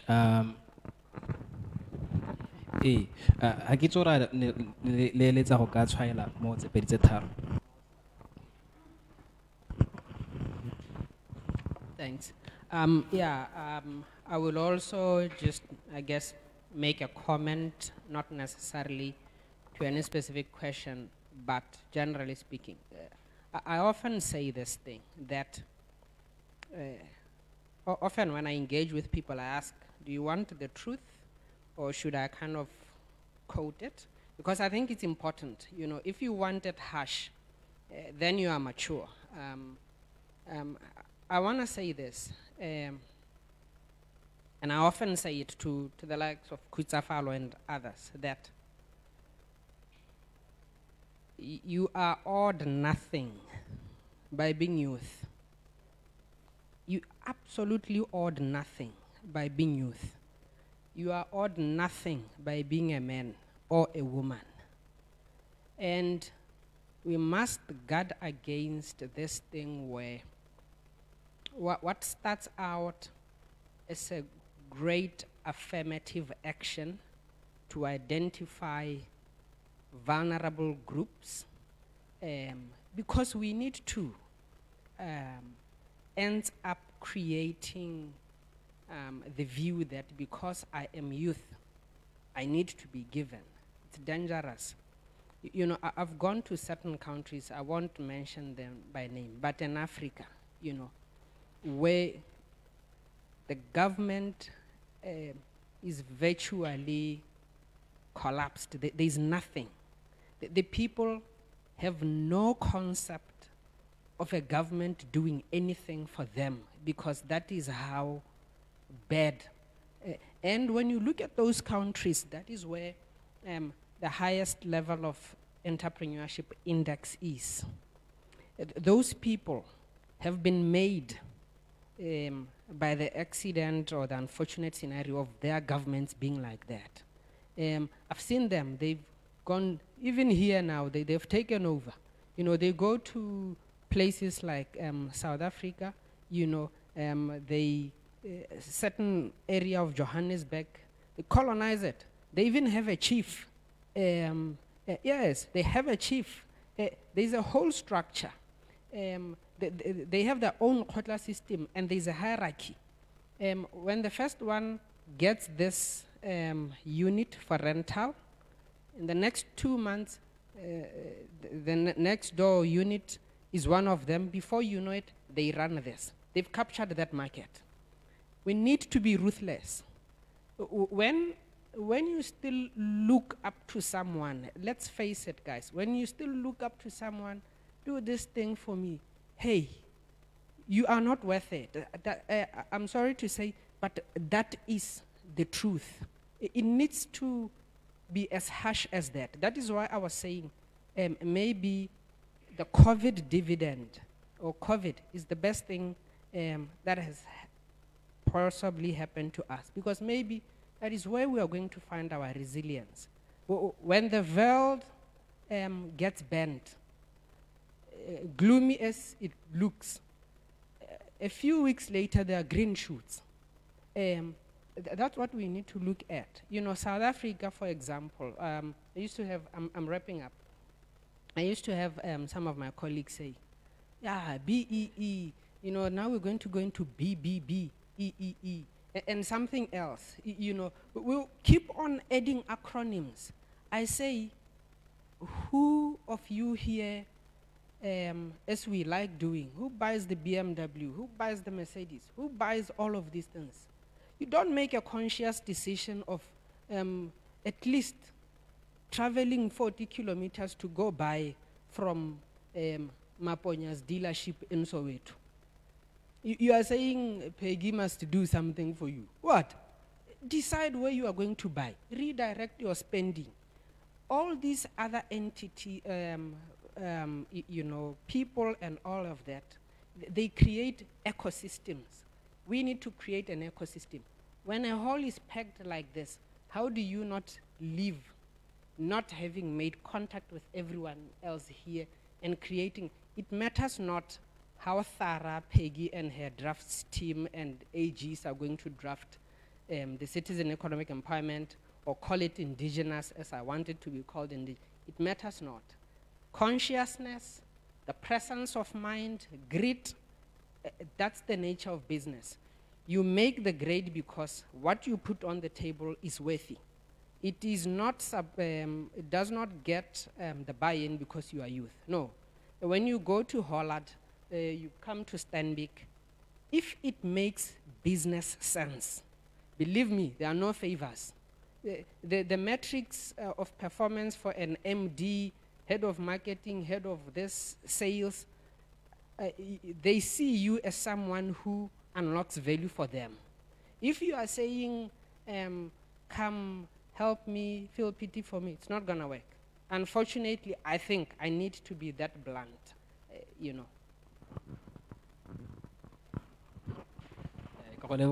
Right. I think that will be your closing remark. Can I have yours? Half a minute. I think I can address the question, yeah, what is it that we can do to work together? I think there have been great initiatives that are coming around. I think we need to take advantage of them. The CEDA initiatives that is coming, I think it's very unique.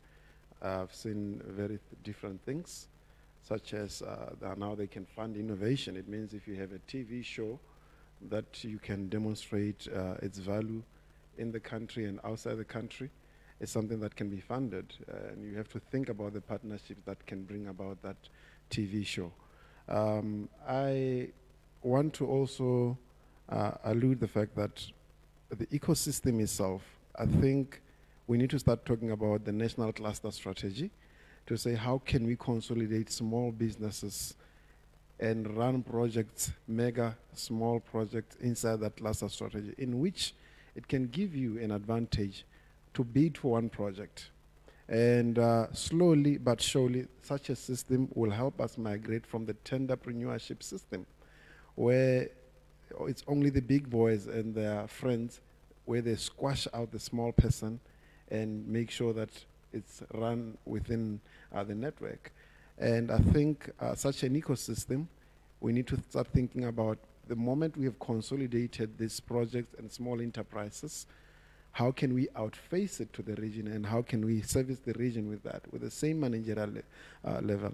And lastly, I want you to look up for certain models like the Ferrari model in Northern Italy. Northern Italy, by the way, it's only 4 million population. It's a micro economy. Even though Italy is 60 million people, it's only 4 million.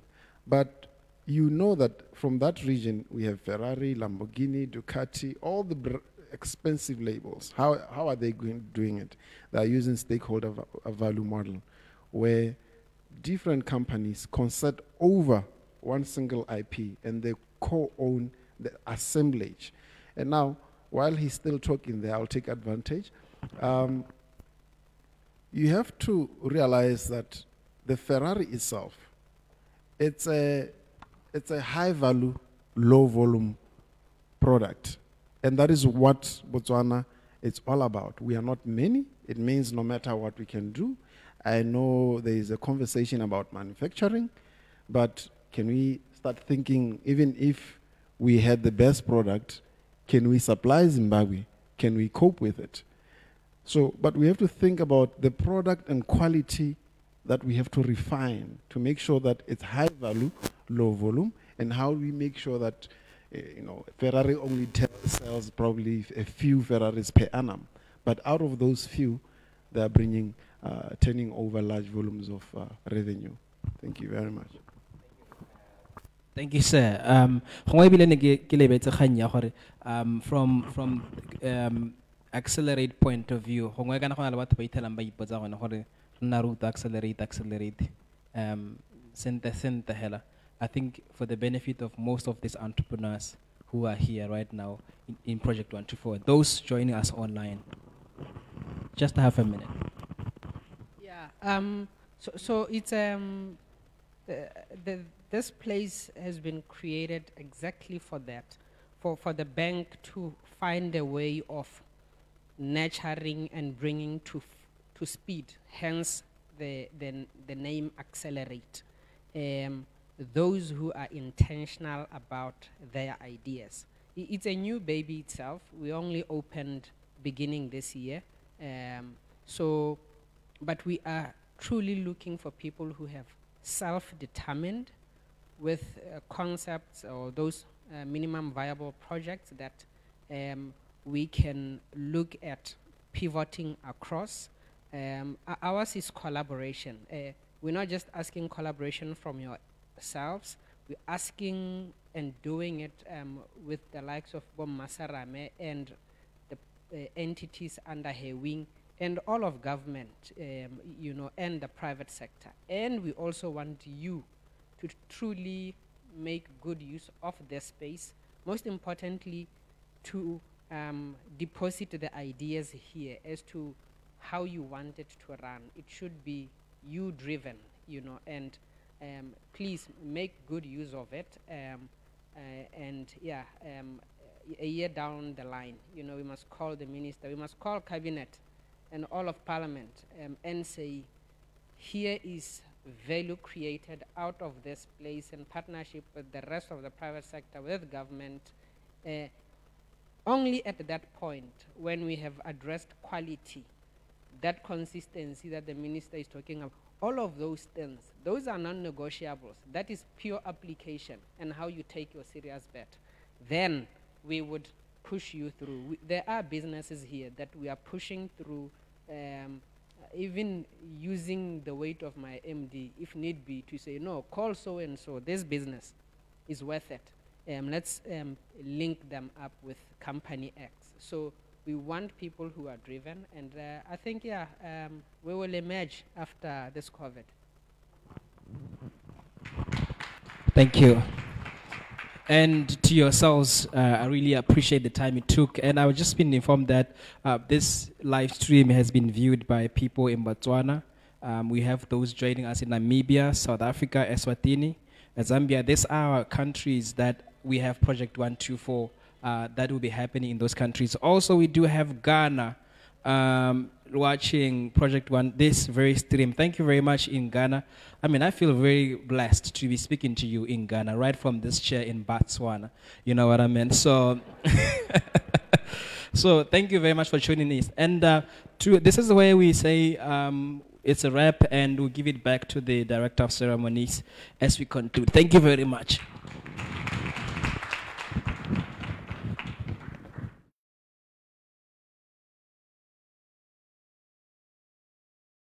Meaningful sponsorships improve lives. That's why we create and support initiatives that make a real difference by engaging, inspiring, and uplifting communities. It's just one of the ways Hollard ensures better futures.